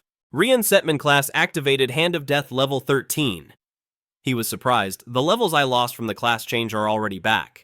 Dumping mana into physical domination totally worked. Not only did it change his looks, but he also went undetected by mana sensors and even got to pick the shape-sensing skill of a level 2 assassin. And that day Run used a soul swap jutsu to Jack S's body. He scored a pretty sick soul technique from it, and thought, should I name this thing? Run smirked, deciding on The Fiend. The Fiend was born that day shrouded in a dark aura, and he whispered, what is this? Strength 7, Agility 5, Mana 23, F-rank skills, and Soul Shield. Looking at its stats and skills, this thing could definitely level up. He was stoked when he realized, is this the power of a phantom? But it wasn't in the skill description. Run reached his hand toward it and muttered, let's get a better look at this. Stats started popping up from the Fiend. His eyes went wide, staring at them. The system window appeared, Avengers Quest Reward Description ? Run spoke up. I thought this quest didn't even exist on the Dre continent. It's a hidden quest where the player has to figure out how to beat it on their own. Apparently, after I took down Dix, the quest completion notice popped up, and the mix of the Hand of Death skill, the Phantom, and the quest is what created the Fiend. Run thought right now it's just a mana-sucking monster with crappy EXP sharing, but someday it'll come in handy. The moon was bright that night. Run said happily. Growth is all about looking to the future. The moon was out and the wind was still. Run sat way up on a high wall, thinking, his eyes deep in thought, not just focusing on the now. Dan walked up from a distance and asked, "What's on your mind?" Run answered cheerfully, "I'm thinking about passing the test, becoming an official member, and then one day running the Matin Guild's branch." The old man laughed and said, "With how fast you're growing, you can definitely dream about that." Dan suddenly stopped, his gaze drifting off as he said, "But today, there are 3 candidates and only one of you is gonna pass. The final test to become a level 5 assassin and official member of the Matin Guild." Dan called out the candidates' names, Ba and Lip, his eyes filled with killing intent, his presence totally intimidating. He continued, "Listen up, only one of you 3 needs to take out the target to become an official member." Run's eyes blazed with determination as the old man's voice boomed, "The test begins now." Dan watched the test unfold, his eyes sharp and serious. He laid out the details. First, here's the intel on the target. Our target this time is named Arok, 47 years old, a merchant who runs a shop. Pretty well off and always has 3 mercs for bodyguards. 2 are bronze rank warriors and 1 is a silver rank mage. Ba jumped in. Rumor has it he just got a young mistress. He goes to her room every night so his guards don't get near. Dan was impressed. I only gave you his name and you dug up all this. You've got the layout on the guards and even a way to dodge them. Nice. But the test is today. Who guarantees that dude is even going to his mistress's room tonight? The kid was caught off guard. Dan pressed on. Or are you a rookie gonna take out all the guards yourself? Ba hesitated. Well, Dan said, that's why the Matin Guild gathers its own intel, now the last one. Dan called to Run. You got any info? Spill it. Run let out a long sigh and answered. Do I really have to say? All 3 of them were staring, waiting for him to talk, but Run shot them down. It's not like we're supposed to work together and all become official members. This is a test where only one person passes. I've got 0 reason to share my info. Ba got pissed and said, "What the hell? We just shared our intel." Lip grumbled too. "Yeah, we're supposed to be a team." Run shot back coldly. "Teammates." They never taught me about teamwork in training. Ba and Lip were shocked. What? But Dan totally sided with Run, saying, "Exactly. This is a test. Using your own skills is good, but the important thing is to use what you've learned to get through it." He thought to himself, discard or exploit when you have to. That's an assassin's instinct. His answer was pure pro-killer. Dan spoke up. You 2 got anything else to say? Ba and Lip quietly answered, no. He immediately gave the signal. All right, from now on, you're free to go after the target. Dan stared after Run, thinking. That kid's got me expecting great things. He stood there all calm and said, assassinate that chick. Sapphire spoke up. This mission has mobilized 4 rank 4 and 3 rank 3 agents. A 3-day time limit, location restricted to Fenton success means an extra 100 gold. But if we fail, we have to accept Lion's special training at Martin's Fenton branch. Uncle Dan heard the mission and said it was insane. The soldiers there scoffed too. 3 days? That's a joke, just you try and hide. We'll find you in 10 minutes. A while after starting the mission, he and the soldiers returned completely exhausted, saying, we failed that kid. His traps and tricks are on another level. She smiled and said, a deal's a deal, Lion. From today on, I'll be training you. Rid thought to himself, becoming an official assassin for the demon god is no easy feat, especially since this target was handpicked by the branch chief, making it the highest difficulty ever. Maybe I'm standing at the beginning of history. On a clear, cold, moonlit night, everything was peaceful. Paula burst out from inside the building, shattering glass. He thought to himself, I destroyed the alarm magic and the trap mechanisms, dodged the guards and successfully infiltrated, but I didn't expect there to be mercenaries too. The guards were on high alert, shouting, intruder, he's heading that way, don't let him escape. This made Lip hesitate just watching. She thought to herself, that idiot Paula. But thanks to him, my job will go smoothly. If he hadn't been spotted, I would have had to make a move to expose him myself. The target had faced countless assassination attempts, and each time Arok would hide in his first wife's bedroom. The room was guarded both inside and out. A harsh voice suddenly spoke up. This is unbearable, Cammy screamed. Taking a mistress was one thing, but now you're bringing a bunch of assassins here too. Arok gently explained, no, my love, it's not like that. The assassins aren't my fault. This room is equipped with maximum security. Lip watched from above, thinking the defenses are definitely better than before. The number of mercenaries has increased. And the regular guards have been lured away by Paula. There are 5 regular soldiers around. She prepared to make her move. I can take them head on. Arok shouted in panic. What are you doing? That's dangerous. Put that down right now. Hearing this, Lip peeked out to see what was happening.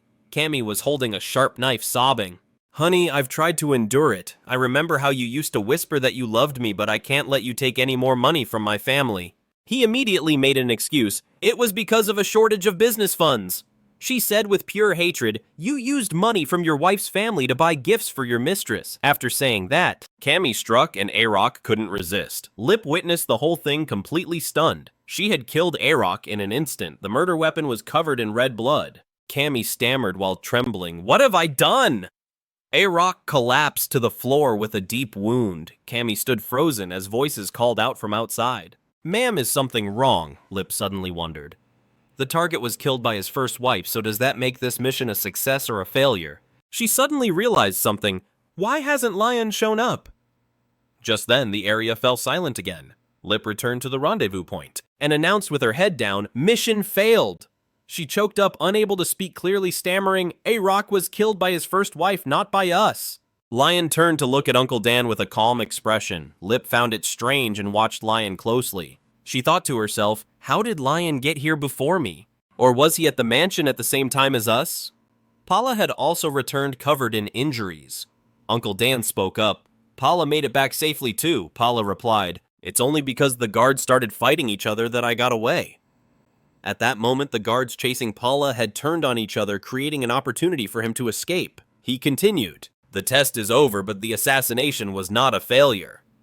Uncle Dan announced the shocking news that Lion had completed the mission. Everyone was completely stunned to hear this. Huh, a voice asked. Do you mean the mission was a success? Arok was clearly killed by his first wife. Uncle Dan explained that was thanks to Lion. Everyone was confused. What? With a mysterious look in his eyes, he pointed towards Lion and said, Lion did it. Lion used a technique that made the first wife kill Arok with her own hands. Uncle Dan continued speaking. Hearing this, Paula's eyes went wide with surprise. Lip was no exception, just standing there with her mouth hanging open. Uncle Dan, Lion made Arok's first wife kill her own husband. Can you explain how you did it? Lion thought with an annoyed expression. You guys really think I'm going to answer like I have to explain anything? Ridun smirked, glancing over and saying loudly, you will talk. Lip and Paula tensed up, silently looking at Ridun. He said the solution was in the relationship between Arok and his first wife. The sun went down, casting the whole castle in twilight. Paula asked Lion, did you seriously exploit the target's internal situation? There's no way the branch manager secretly tipped you off about the target beforehand, right? Lion just sighed. I found out Arok was the target at the same time you two did in Fenton. He's a pretty well-known merchant, so just his name was enough to pinpoint him. According to your intel, Arok is a wine merchant, and the fact that he just took a mistress is also true. The intel on his bodyguard's skill level and the mistress's bedroom was also accurate. But since I'd already investigated all that stuff way before while you two were busy planning the assassination, I just had to act on my pre-made plan. Lip and Paula were completely stunned. Paula got pissed. You said you didn't know who the target was before, but now you're saying you'd already investigated Arok before the test. That's ridiculous. Lion replied, I never said I only investigated Arok. I gathered intel beforehand on every single person in the city with a bad reputation who was likely to be a target, by getting chummy with the city's rumor-mongering merchants. And since I finished the 2-month training course in just 1 month, I used the rest of the time to get ready for every potential target. I was prepared to react instantly no matter who it turned out to be. The two of them heard this and thought helplessly. In other words, he didn't just study for the test, he studied the entire freaking textbook beforehand, Lion continued. In the process, I found someone who absolutely hated Arok's guts, his first wife, Kenley. I approached this woman who was being backed into a corner by her husband and secretly suggested a solution: hire the assassination guild. Arok was constantly taking new mistresses, and even though he looked down on his first wife, he was still using her family's money to keep his business running. Kenley hated him enough to kill him, but she didn't actually want him dead. I told Kenley that if she hired more mercenaries and beefed up security, Arok would be safe and only the mistress would be the one to suffer. And when something went down, he would hide in the first wife's room, the safest place in the house. Then she could just blame the whole incident on the mistress and her lover scheming together. And he would come to his senses and return to her. The woman who was drunk all day because of her husband easily fell for my words if things had just stopped there. Things might have gone her way, but right before the assassination plan was set to begin, I fed her one more piece of information that the money A-Rock used for gifts for his new mistress was all money he took from his first wife under the guise of business expenses. Uncle Dan thought in astonishment. From the very start, all of us... No, this entire test has been in this kid's hands from the get-go. Lip and Paula were too shocked to even speak. Uncle Dan was puzzled, but there was still one thing he didn't get. No matter how furious she was, how could an ordinary woman like her just stab her husband to death? Lion smirked and replied, because I gave her a little help. I mixed an alchemical concoction into the wine delivered to A-Rock's house, and to prevent any casualties, I also mixed that same drug into the mercenaries' drinking water. Luckily, it took effect at just the right moment. Lip asked, what kind of drug was it? He replied, it's a drug that temporarily clouds a person's judgment and makes them easily agitated. Paula was startled. Don't tell me the mercenaries fighting among themselves was your doing too, Lion said. Yeah, even though I was never taught about camaraderie, but I don't want any guild members or training partners to get killed.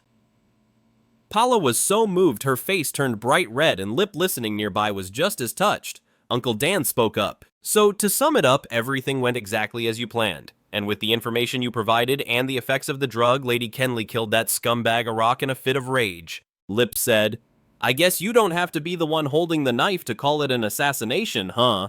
Uncle Dan cheerfully congratulated him. You've passed the test, Lion. Lion smiled. Oh, and we can get an extra payment and a bonus from Kenley. Uncle Dan was confused. Huh?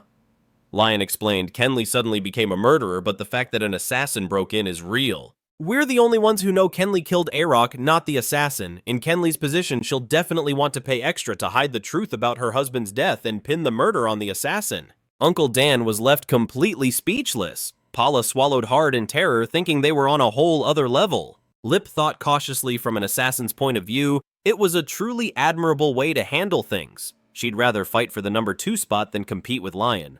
Uncle Dan spoke up. You two head back to the guild. Lion, you stay here. I need to talk to you. Lip and Paula quickly left, leaving the two of them alone. Uncle Dan hesitated for a moment before he spoke. Do you have any idea what you've done? That woman Kenley will have to live with the guilt of killing her own husband for the rest of her life. She's just a normal woman. And now she's a husband killer. Do you get how that feels? The guild trains assassins, not monsters. Run turned his back, scoffed, and shot back. Before he found out why A-Rock kept taking concubines, he also saw her as just a normal woman like everyone else, but all the concubines A-Rock ever took were dealt with by Kenley. A-Rock himself was into the flower business, loan sharking, and gambling dens, all under the cover of his liquor trade, which made countless people miserable because of him. Kenley had always used her family's power to get rid of the concubines without getting her own hands dirty. A-Rock was sick of her, but he never stopped taking new concubines, even though he knew damn well they would just end up dead. The bodies of the concubines were staged by Kenley's family to look like disappearances, so their own families had no way of knowing what happened to them and just kept searching day after day.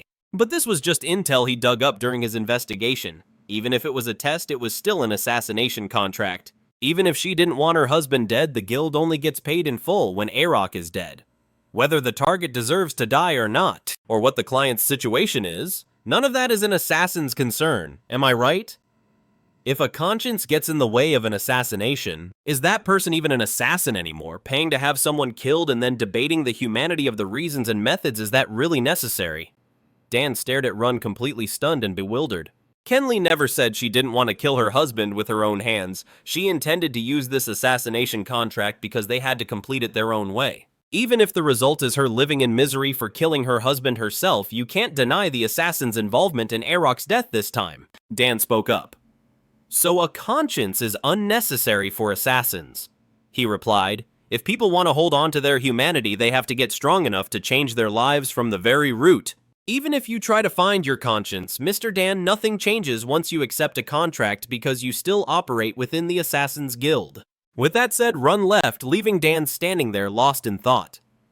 The next day, early in the morning, in front of the guild's headquarters, everyone stood in neat rows in their uniforms. Sapia laughed heartily and said, "Congratulations on passing the test, Leon." From this moment on, he was officially a member of the Martin Guild and a 5th rank assassin. A system notification appeared mission complete. Run's body was enveloped in a blue light. The notifications kept coming. Level up subquest achieved. Everyone looked at him applauding in praise and welcome. The system announced the rewards received for completing the mission. Sapia explained that from now on, as a 5th rank assassin, he could accept official missions from Martin. If he met the conditions, he could also apply for a promotion. Anyway, he had no plans to rank up just yet. Run had unexpectedly completed a single mission worth over 30 gold. Sapia was shocked. Huh, Run added. Either complete 10 5th rank missions or get a recommendation from the branch manager or a 3rd rank assassin. Aren't those the conditions for a promotion? Sapia replied. That's right. He then asked how much the payment for the A-Rock mission was. Hearing this, the crowd started murmuring in disapproval. What? What kind of game are you playing? Run ignored them and pressed on. How much? His question and his sheer intensity left Sapia at a loss for words. She struggled to answer 10 gold up front and 10 gold upon completion. Both Dan and Run were completely shocked to hear that. She continued. The 10 gold you received was a bonus on the condition that you keep the details of A-Rock's death involving Kenley a secret. A cold sweat ran down Dan's back as he thought, no way. Run covered his mouth with a sinister smile. Even though it was just a test, everyone listened to him with mixed expressions, but he was the one who followed the mission, completed it, and got the extra bonus. The first condition for promotion, a single mission worth over 30 gold, haven't I already completed that? Sapia glared at him, gritting her teeth and growling. Run Fleer declared, I am the 5th rank assassin. Leon and I demand a promotion to the 4th rank. Run's words left her and everyone else there completely speechless. Sapia was completely infuriated by Run. You are way too arrogant. Run didn't back down, he just smirked. She continued, I acknowledge your impressive performance, but you're seriously underestimating us. An organization has rules and principles. In the world of assassins, only those 4th rank and above are considered the real deal. Everyone else grinds for experience and skills, gets vetted by their teammates, and takes pride in climbing to the 4th rank assassin spot. Seiya pointed a finger and snapped, You're dissing every single one of them.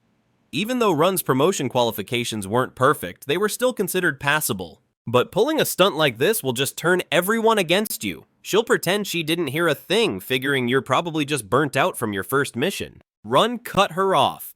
No, I'm not backing down from the promotion request. Seiya snapped, If you want to make it here, you better learn your place. Uncle Dan spoke up. Branch Chief, I know I might be stepping out of line, but as the exam observer, can I say something? Seiya stared at Uncle Dan for a beat before saying, Spit it out. He went on, I think Leon is more than qualified to take the promotion exam for the 4th rank right now, and it's not because he's dissing everyone, but more importantly, he showed the most critical skill during this test. She shot back skeptically. A critical skill, he continued. Raw physical power, not some elaborate plan or whatever, but pure assassination skill using his own strength, Lip and Paula thought to themselves. But didn't he succeed with that hit because of his clever plan? Uncle Dan said, but the 4th rank promotion exam is impossible to pass if you don't have the physical chops. This is a chance to see if Leon really has the skills, or it could be a way to teach him a harsh lesson. The crowd started to see his point. He's got a point. During the entrance chase, he used a bunch of traps to ditch us. After hearing that, Seiya covered her mouth with a smirk and said, Fine, I'll authorize the promotion exam. The 4th rank test is the kind of thing where even the most prepared assassins have to put their lives on the line. Seiya grinned menacingly and asked, You ready for this? She and he shook hands, their grips tight. Run shot back a confident smirk. Yeah. Night fell, leaving only the light spilling from the house. Slamming his beer down, Uncle Dan said, That kid's got a real talent for giving people a heart attack. At the table, he looked at Run and added, You're way too reckless. Paula added, Still, you must have a reason for pulling a move like that. Lip chimed in, But you do have a plan, don't you? The 4th rank exam wouldn't be for another 1 or 2 months at the earliest? Ire came out with drinks for everyone. Dan then asked, since they had to pick a target and a mission for the exam, if Run wanted him to train him in the meantime. Run turned him down. He planned on taking a break for a while before the test. Suddenly, Lip and Paula yelled, You turned him down! Run went on, I'm planning on leaving the guild for a while. Once you're a full member, you can leave the branch's territory, can't you? Uncle Dan confirmed. Yeah, that's right. Run said he'd be back before the exam, and as for any updates, he could just drop by the Demon God branch to check. Uncle Dan was shocked. Leaving the guild, is that your plan this time, Leon? Run wiped some milk from his mouth, smiling mysteriously. The night was quiet and full of stars. Inside, Uncle Dan raised his beer. All right, go do what you gotta do tonight. We drink till we drop. The house was filled with the sound of loud laughter and talking. Hey, we really shouldn't be forcing Leon to drink. Run thought to himself, chill moments like this won't come around again so easily. From rank 4 and up, I'll be stuck taking missions back to back with no freedom. My goal is to become the branch chief, so there's no way I'll get any rest. That's why, before I dive into that war, I need to go on a trip. And that very same night, Run decided to just up and leave, ready to start a new journey. He stood on a cliff, gazing out at the plains before him, knowing he'd finally reached the Shadowlands, that godforsaken place. Run couldn't hide his excitement, his eyes burning with the determination to conquer this dark territory. Meanwhile, a group of riders was charging in, looking like a squad of soldiers escorting some VIP. Leading the pack was a red-haired dude named Cornello, riding a freaking white horse like some prince. As the group casually rode on, Cornello suddenly pulled up short. He spotted someone sitting right in the middle of the road up ahead, and it was none other than Run. So he yelled out rudely, "What the hell are you doing?" Run moved slowly, completely calm. His left leg was in a wooden splint, making him look injured. Then he slowly pulled back his hood. Cornello froze when he saw his face. Turns out Run had disguised himself as a pathetic little kid. With a tear-streaked face pleading, "I sprained my ankle, can you give me a ride to the village up ahead? I can't walk anymore. If I'm still here after dark, I'll probably die. That's why I'm sitting here hoping someone would come by and help." The guy heard this and just scratched his head, saying helplessly, "This little punk." Then he yelled, "You got a death wish! How dare you block a noble's carriage like that? If we were on urgent business, you'd be dead right now." Run cracked a small smile, then went right back to playing the poor, innocent kid, asking, "Your voice sounds pretty steady, so you're probably not in a hurry, right?" He figured if they were on official business, they'd be on the main road, not this trail. You think Neil's falling for this? Run's eyes welled up with tears again as he clasped his hands and begged, "Please, just think of it as doing a good deed and saving a life. Can't you help me just this once?" This time, the guy was just speechless, pressing his lips together. Even his horse seemed to look helpless on its owner's behalf. Suddenly, a lamp was lit inside the carriage behind them, and the voice of the noble inside called out, "Neil, let the child in the carriage." Hearing this, he immediately shot back, "Absolutely not." The person inside persisted, suggesting, "Then how about letting him ride on the horse?" And just like that, the next second we see Run sitting snugly in Neil's arms, much to Neil's own stunned disbelief. A member of the squad immediately started teasing, "Hey Captain, you two look pretty good together." This made him flush red with embarrassment. It was then that Neil finally asked for Run's details. "What's your name, kid?" He made up a name, Leon, and said he was from Benton. Hearing this, Neil said, "You should thank that kind lady for saving you." The lady he was talking about was the noble inside the carriage. He didn't forget to add gruffly, "Humph, you better thank your lucky stars you ran into my lady, making Run just force a laugh." He thought to himself, too bad it wasn't luck, but his rose emblem plan, the sign of the San Jose Rose family that let him travel with her. Before he left, I'd already investigated the route for any dangers and found out a member of the Rose family would be on the same road. They used to live a quiet life on the remote borders of Fan Shui, but the head of the family suddenly died, forcing her into exile. Since she's just a minor noble from the borderlands, her escorts aren't even real knights. They were originally just house soldiers for the Jose family, but they were knighted on the way to exile just to make it look legit. At that moment, the blue-haired guy in the group started to complain. "Damn it, does Our Lady really have to go through all this?" Another guy answered, "Yeah, it's all because of..." At the same time, Run was also thinking about the fall of the Rose family. The blue-haired guy frowned and finished what he was saying. "It's all because of the Sach Min family." Run silently recalled that this was as far as his own investigation had gotten. The death of the family head was what caused San Jose's exile. A question popped into his head. What does the Sach Min family have to do with any of this? Suddenly Neil challenged the guy. "What makes you say it was the Sach Min family?" The blue-haired guy defended himself. "But I heard the treacherous Sach Min family killed the master to cover up evidence of their secret dealings." Run was just as shocked to hear this. What? By midnight, with the moon high in the sky, the group had to set up a makeshift camp in the middle of the woods, pitching tents and lighting a small fire to keep warm. One group went to take care of the horses while the others cooked some soup and took a break. Run did the same, leaning his back against a roadside boulder to chill for a bit. Then he started piecing things together based on what he'd heard today. The fall of the Rose family started with a recent conflict between House Min and House Patong. House Min belongs to the Don Kingdom and House Patong to Froy. These two nations were basically enemies. But the eldest son of House Jose became a knight for House Min, linking the two families. While on a mission patrolling the border, the so-called Shadowlands, he was killed by a monster, and House Min promised a ton of aid to House Rose to honor his memory. Other nobles who were jealous of House Jose's growing power teamed up with House Patong, Smin's enemy, and used the conflict as an excuse to act.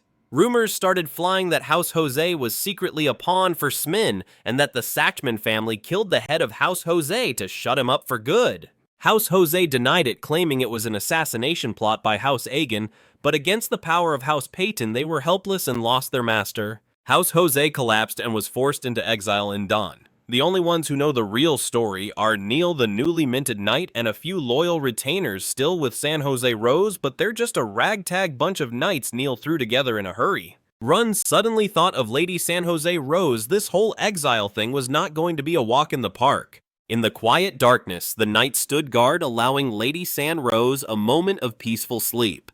Outside, Neo was recounting the story of the past. Besides, from the way the second son of the Aeon family looked at the lady, it was clear the real villains weren't the Smines but those bastards from the Patong and Aeon families. In fact, this whole exile was only possible because the Smin family managed to get them asylum from the Donon Kingdom. Run sat nearby listening quietly while chowing down. Neo started to cheer up laughing as he tossed a branch into the fire and said, "The Smin family even squeezed out their last bit of strength to help us out more." After hearing the whole story, the rest of the crew got fired up. The blue-haired guy cheered, "To the good people of the Smin family, let's toast to them." Suddenly, another member noticed Run and held out a bowl of soup to him. "Hey kid, want some more soup?" He happily accepted. "Yeah, thanks." The guy asked Run, "You must be bored hearing all this stuff that has nothing to do with you, huh?" Run just answered politely, "It's actually really interesting." The truth was, he was thinking to himself that he was like super involved with the Smin family. Then Run suddenly voiced his thoughts, "But is this really okay? You're on the run, but you're letting a kid like me travel with you and listen to all this stuff." Hearing that, the knight got a little annoyed. "Did you actually plan to block our path just to get our help?" That hit a nerve, and Run started sweating trying to dodge the question. Just then another member stepped in to save him. The guy said, "It's cool, it looks like Captain Neo feels better after getting all that off his chest." The blue-haired guy then chimed in that Lady San Rose was the one having the toughest time through all this. Run agreed. "Yeah, the real issue is San Rose." Neo and the other knights were probably too inexperienced to see the serious danger in this whole situation. He calmly closed his eyes, thinking about the future, including the danger that was about to hit them. Thinking about the wicked scheming faces of the two families, Pawn and Aeon Run knew they were in cahoots. They wouldn't just stop at killing the head of the Rose family. Especially that second son of the Aeon family. The guy wasn't even 20, but he already had 3 assassination contracts on his head. What a total scumbag. But I turned down all those contracts because they weren't worth my time. Anyway, it just goes to show he's a total dirtbag who bullies the weak. Word is he's also paranoid about protecting himself, which makes him a tough target to take out. Run pictured it for a second. If a guy like that was targeting San Rose, then this was definitely not the time to be chilling by a campfire. Suddenly, Run sensed a figure rustling in the distance on top of the cliff. He instantly zipped over to a different spot to observe. This time, his gut feeling was confirmed. Yep, they were definitely being followed. He wondered, should I just deal with them now? Nah, they've probably already reported our numbers en route to whoever's in charge. It'd be way more effective to spend time setting traps to slow them down. Time passed in a flash. By the time Run got back to the knights, they were all staring at him confused. "Hey kid, why's your hair all caked with mud?" He just laughed awkwardly. "Oh, I just slipped and fell." The knights didn't think twice about it, just telling him, "Your leg was so messed up you had to ask us for help, so just sit tight and get some rest." They all just walked off, completely oblivious to Run hiding his digging tools. He had already dug a bunch of holes along the path, all part of his plan. "I've set enough traps along the way to slow down anyone chasing us. I've got the info I need, so I'll probably just stick with them until we reach the next village. Guess that makes us even for the soup." And with that, he went to sleep. The next morning, with the sun high in the sky, the group continued their journey. Run parted ways with the knights. "Thanks for letting me travel with you guys this far," Neo asked. "You're headed to Daesong Village, right? What's a kid like you doing so close to the Shadow Zone?" Run answered pretty proudly, I might not look it, but I run a small business. I buy monster parts in Daesong and sell them in Penton. The bald guy spoke up. Our paths split here, so I guess this is goodbye. Suddenly, Neo held out a small vial to Run. Here, drink this before the sun goes down. The lady asked me to give it to you. He asked, surprised. The lady's giving this to me for real. Through the carriage window, you could just make out San Rose smiling and waving goodbye to Run. Neo looked all flustered. He ran a hand through his hair and added, she also said to thank you for giving us a few moments of peace, which left him wide-eyed with surprise. But he understood the time had come, so he said his goodbyes. Thank you, I'm really leaving now. Hearing that Geo showed his true colors, if you need help just find us in Dylan, but don't you dare come looking for us even if you need to. The bald guy from a distance chimed in with praise. The captain talks like that, but he's a really good guy. Even without orders from Xiao Chu, he'd still help you. He's just a bit hard to get close to. Geo got all embarrassed and hurried them along. What are you guys still standing around for? Get going. Run silently watched their backs as they moved away, sighed, looking at the small vial in his hand, and then uncorked it. He poured it straight into his mouth without a second thought until only a few drops were left to spill onto the ground. Suddenly, an explosion went off in the distance, sending up a plume of black smoke. Countless hoofbeats thundered closer, a squad of tall, masked soldiers. They galloped right past Run, leaving him to wonder what the hell was going on. He analyzed that there were 6 pursuers chasing them, 2 regular mercenaries, 2 rookie swordsmen, and every single one of them was big and brawny. And a troublesome mage to boot. He looked towards a guy with a standout aura, and Run guessed the other masked one was definitely a noble. The second son of House Aeon Ruta Aeon. He was smirking triumphantly, and for a moment he and Run locked eyes as they passed both of their faces, showing their own hidden calculations. He shot them a cold glance, carefully observing the aggressive group as they gradually moved farther away. Soon the air around him grew quiet again, no longer filled with the earlier chaos. He judged that the pursuer's skill level was higher than he'd expected. Looks like the traps weren't enough to hold them off, so I guess I haven't fully repaid my debt.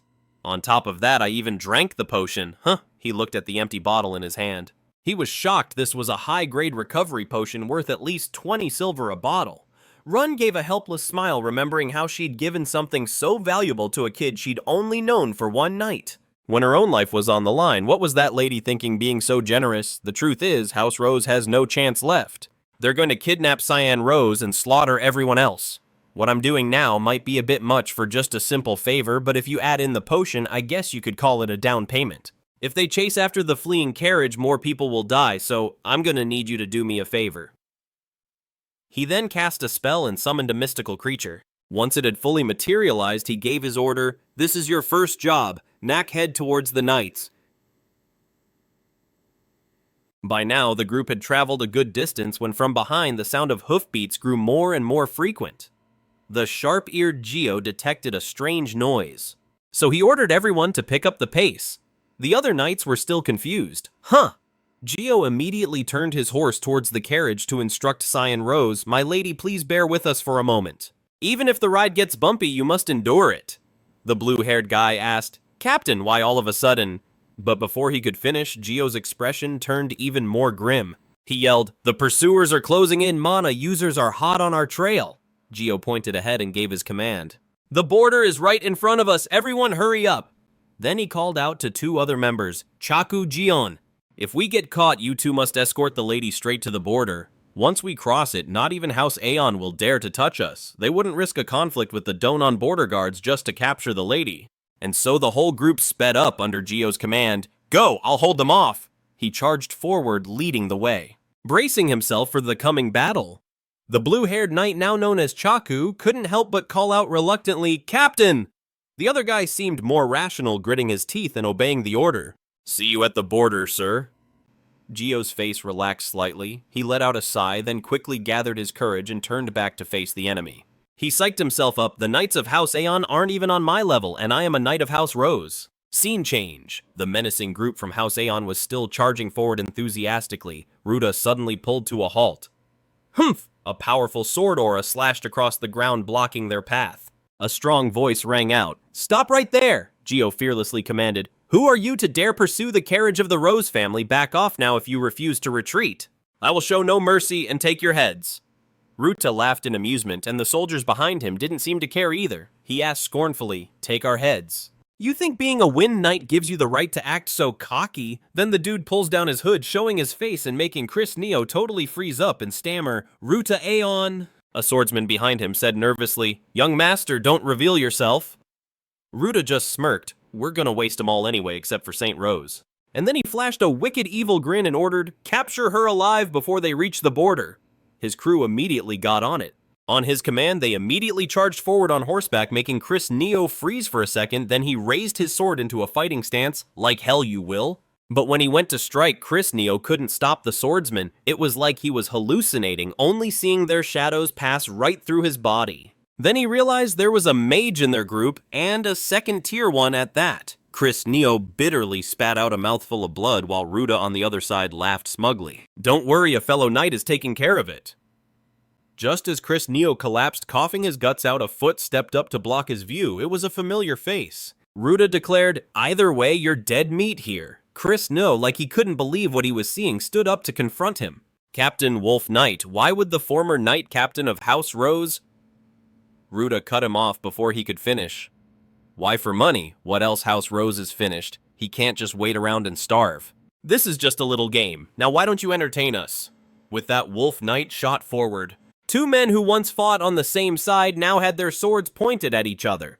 Chris No still couldn't accept it. "Have you abandoned the Knight's Code?" Wolf Knight answered without a care. "The world's changed. Chris Neo, there's no place for chivalry anymore." Then, in a moment of distraction, the former captain knocked the sword out of his hand. His voice was ice cold. "Just surrender. A war is coming, and with your potential, you can still find a new master." Chris No didn't back down. He shot back forcefully. "Shut your ungrateful mouth!" Ruta, who'd been watching, chimed in again. "So what? Just finish him so we can go. They've probably caught St. Rose by now." At this point, Wolf Knight's sword was right at Chris Neo's neck. He said nonchalantly, "Just you alone." Suddenly, another sword slashed out, hitting Wolf Knight square in the back and knocking him aside. Ruta gritted his teeth and turned. A green creature was hovering in front of everyone. It was the Fiend, showing up right in the nick of time. Wolf Knight, still clueless about the situation, yelled, "Who dares?" The Fiend didn't waste words. It just launched another attack. 100 arrows shot straight towards the Aeon's men. In an instant, the area was rocked by a massive explosion. The mage, casting a protective barrier for Ruta, cried out in terror. "I tried to block it with a mana sword, but it's too powerful." Wolf Knight was in worse shape. He took a direct hit that mangled his limbs, and he coughed up a huge amount of blood. The Fiend now looked like the very incarnation of Run, flashing a wildly excited smile. Back near the border, everything was a complete wreck. The blood of the defeated was splattered everywhere. St. Rose's carriage had a broken wheel, and the main horse had bitten the dust. Chaku and Gay, though injured, were still fighting to their last breath. They both knew they were no match for them. The Aeon's men jeered smugly. "You guys just playing knight to look cool. I'd hate to have to cut you down. So wouldn't it be better if you just obediently Gay said helplessly. "Our forces can't handle them even if we are swordsmen." Just then a voice called out from the carriage, "Stop!" The young lady stepped out. "Gay, Chaku, you've all done more than enough." Gay was shocked to see her and tried to stop her. "My lady, if you come out." But St. Rose suddenly pulled out a dagger. "I'll go with you, so please spare the others, or else I'll take my own life and make you regret it." With that, she pressed the dagger to her neck, her eyes fierce and determined. "I'm sure your master wouldn't want that, right?" Ruta thought about the girl St. Rose, then smiled and explained, "It seems you've got something wrong. Until you reach Darren, you're not a noble and you're not an ally." Hearing that, she froze her eyes wide with shock. He continued, "What I mean is there's no reason for me to listen to you." While St. Rose was still stunned, another guy had already snuck up on her. He brutally grabbed her hair and snatched the dagger from her hand, saying, "Got any idea what happens when you defy a phantom knight? I'll show you the consequences." Seeing the danger, Chaku and Gay could only scream, "My lady!" Just then, as Zan squeezed her eyes shut and braced for the pain, a figure shot in from a distance at breakneck speed. Run, the guy who was just nursing a splinted leg a minute ago, now launched a kick that nearly dislocated the scumbag's jaw. Zan was stunned, her tears freezing in her eyes. Then Run landed in a badass pose after taking down one of House Aeon's minions. Bruta saw it and rushed forward yelling, "You bastard!" Run didn't even give a damn. He looked down on the pathetic loser before him with scorn. "I was gonna use this to pay my medical bill, but an opponent this lame means I'll have way too much change left over."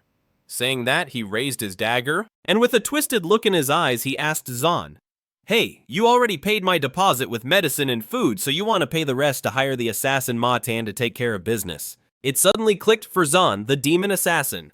Run wanted her to figure it out herself, so he just smirked nonchalantly. Bruta was sharper. He recognized the alias and immediately demanded to know, "Why are you helping House Jose? If you're Ma-Tan, you're supposed to be San's direct successor, right?" That's when it hit Zahn. So was he the guy from W who assassinated Ma-Tan? Clutching at this lifeline, she immediately made an offer. "I'll pay 30 gold. Run smirked slyly. "Quick on your feet, I like it." But then he replied, "That's not enough. 30 gold is only enough to deal with this one night here." Zahn was stunned for a second. Run broke it down. "To take out the family's number 2, the former knight captain of House Jose and the 3rd level mage too, that amount is chump change." Bruta couldn't stand it, sweating bullets as he thought, "This damn bastard." Run pressed on. "Better give me an answer and fast. If we don't have a deal, I've got no reason to stick around." Zan was torn. She thought about everyone who had protected her and started calculating. If this guy escapes, her plan for exile is totally shot. Now's not the time to worry about the cleanup. She remembered her family's flag, her fist tightening without her even realizing it. If it's to protect House Rose... She thought, her body trembling as she came to a decision. After a moment, she bit her lip, steeled her resolve, and gathered all her courage to shout, "Whatever you want, just please do it." Run grinned, totally thrilled. He grabbed his hood and threw it back, revealing a hyped-up expression as he said, "Deal." Bruta's face fell. "This guy calls himself an assassin, but he's showing his face." At that moment, Run, dagger in one hand, started getting into his stance while casually explaining, "I've heard that assassins aren't supposed to show their faces, but that's just what a bunch of gutless wannabes think. A real assassin never screws up." The second he finished talking, he shot into the air, and in the blink of an eye, all you could see was a blue blur streaking through the air. At the end of its path, there were just sprays of blood erupting too fast for the naked eye to see. He'd already plunged his dagger straight into Bruta, giving the guy zero time to defend himself. Run continued, "That's why even if I show my face, I can still walk around with my head held high." San was completely blown away by his quick and clean performance. Looking at the teen in front of her, she thought to herself, "My first official contract in one. And the price is the entire House Rose." Run grinned wickedly. "Gotta build my reputation." Bruta struggled to talk back. "Don't be ridiculous. You think we swordsmen will go down that easy?" With that, the old man burst into a mocking laugh. Run's brow furrowed. Suddenly, from behind him, another swordsman lunged with a sneak attack, yelling, "Die!" The sound of a blade slicing through the air echoed. Run had already jumped easily, dodging the enemy's cheap shot. He landed safely. The other guy quickly straightened up. He started yelling at Bruta, "How long are you gonna lay there? Our opponent is Ma-Tan the assassin from the Asan clan. You're the one who can't let his guard down." After getting his second wind, Bruta teamed up with the other guy for a fight to the death. "You picked the wrong side taking a job from the Mage clan. With the position-swapping sword style, we brothers pride ourselves on executed with perfect timing. We'll make you regret this decision." As they finished speaking, both of them charged. Run just smirked and let out a cocky, "Oh, really?" Then he activated body domination and body acceleration and charged right at the two scrubs in front of him, gently and affectionately launching his kicks. They still couldn't figure out the illusions. Are these after images some kind of magic? But I can't sense any mana flow. The head honcho was about to counterattack, yelling, "Ah!" But Bruta snapped at him. "Stop swinging blindly, we have to time our counterattack together," because they were in a seriously tight spot, unable to spot his real body among all the afterimages swarming them. Run said smugly, "You guys are too late." He zipped right in front of Sum, who was just looking around totally lost. Bruta screamed, "Illusions, clones. Is this some kind of magic technique?" He was confused, "But why can't I sense any mana flow?" Just then, he zipped right behind the dude. The guy was screaming and swinging his sword wildly, making it impossible for Run to attack. The old man turned back. "Stop swinging like a maniac. We have to time our counterattack, right?" He zipped in front of Bruta. "Too late because I've already activated a skill to weaken your bodies, mess with your hearing, and finish you off."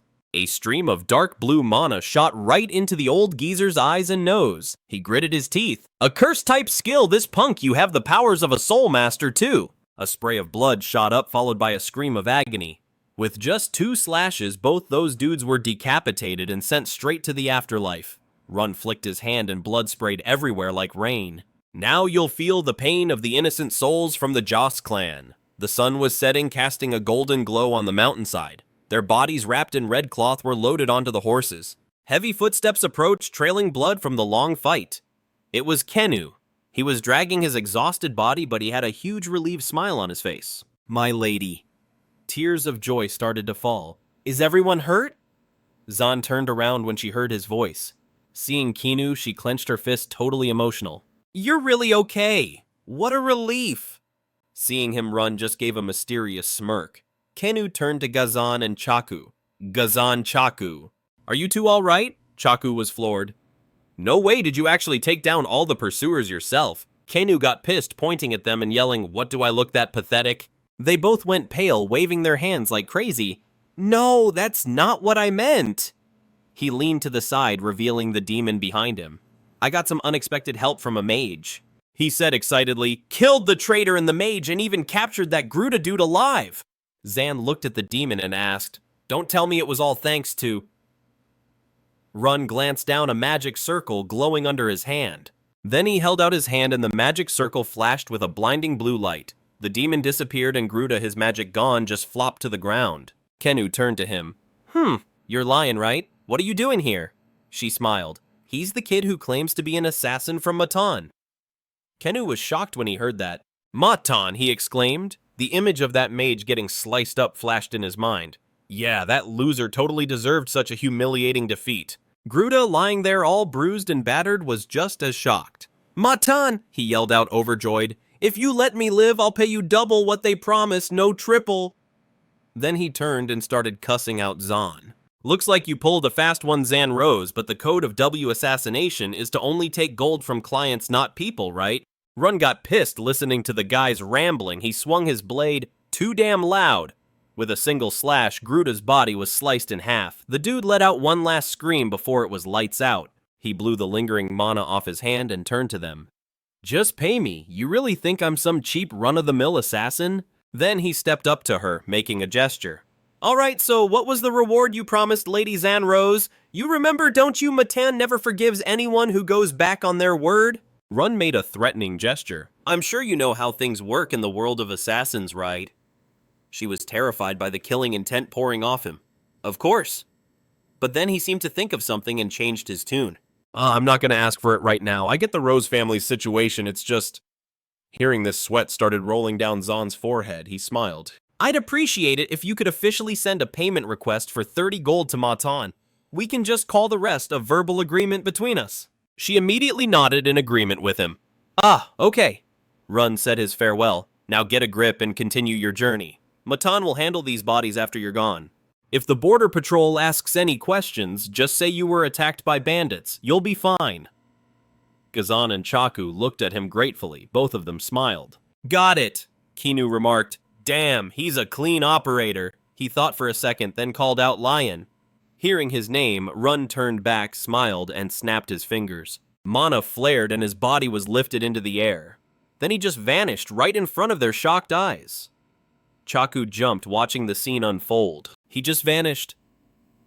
Staring at the lingering mana, Kennu was stunned. An assassin from Matan. He closed his eyes and waved a hand. That's probably not the whole truth. San was like, huh. He explained his guess. Lion calls himself an assassin, but that beast he summoned is not normal. Kennu remembered the demon and its insane magical power. The explosion from its attack was seriously intense. He remembered Run's eyes, and it can even talk. Even though it was brief, Konak got this excited, almost unhinged look on his face. Kennu went on. On top of that, he took down both Sai-sun and the mage. His voice got quieter and quieter. At almost the same time, Zan, who'd been listening on the side looking terrified, suddenly had a thrilled expression. The guy who can control undead of that level. A terrifying face flashed in his mind. It had to be the legendary necromancer Veda, or his disciple. That face was just a skeleton, with a dense aura of mana radiating from its eyes and mouth. Yeah,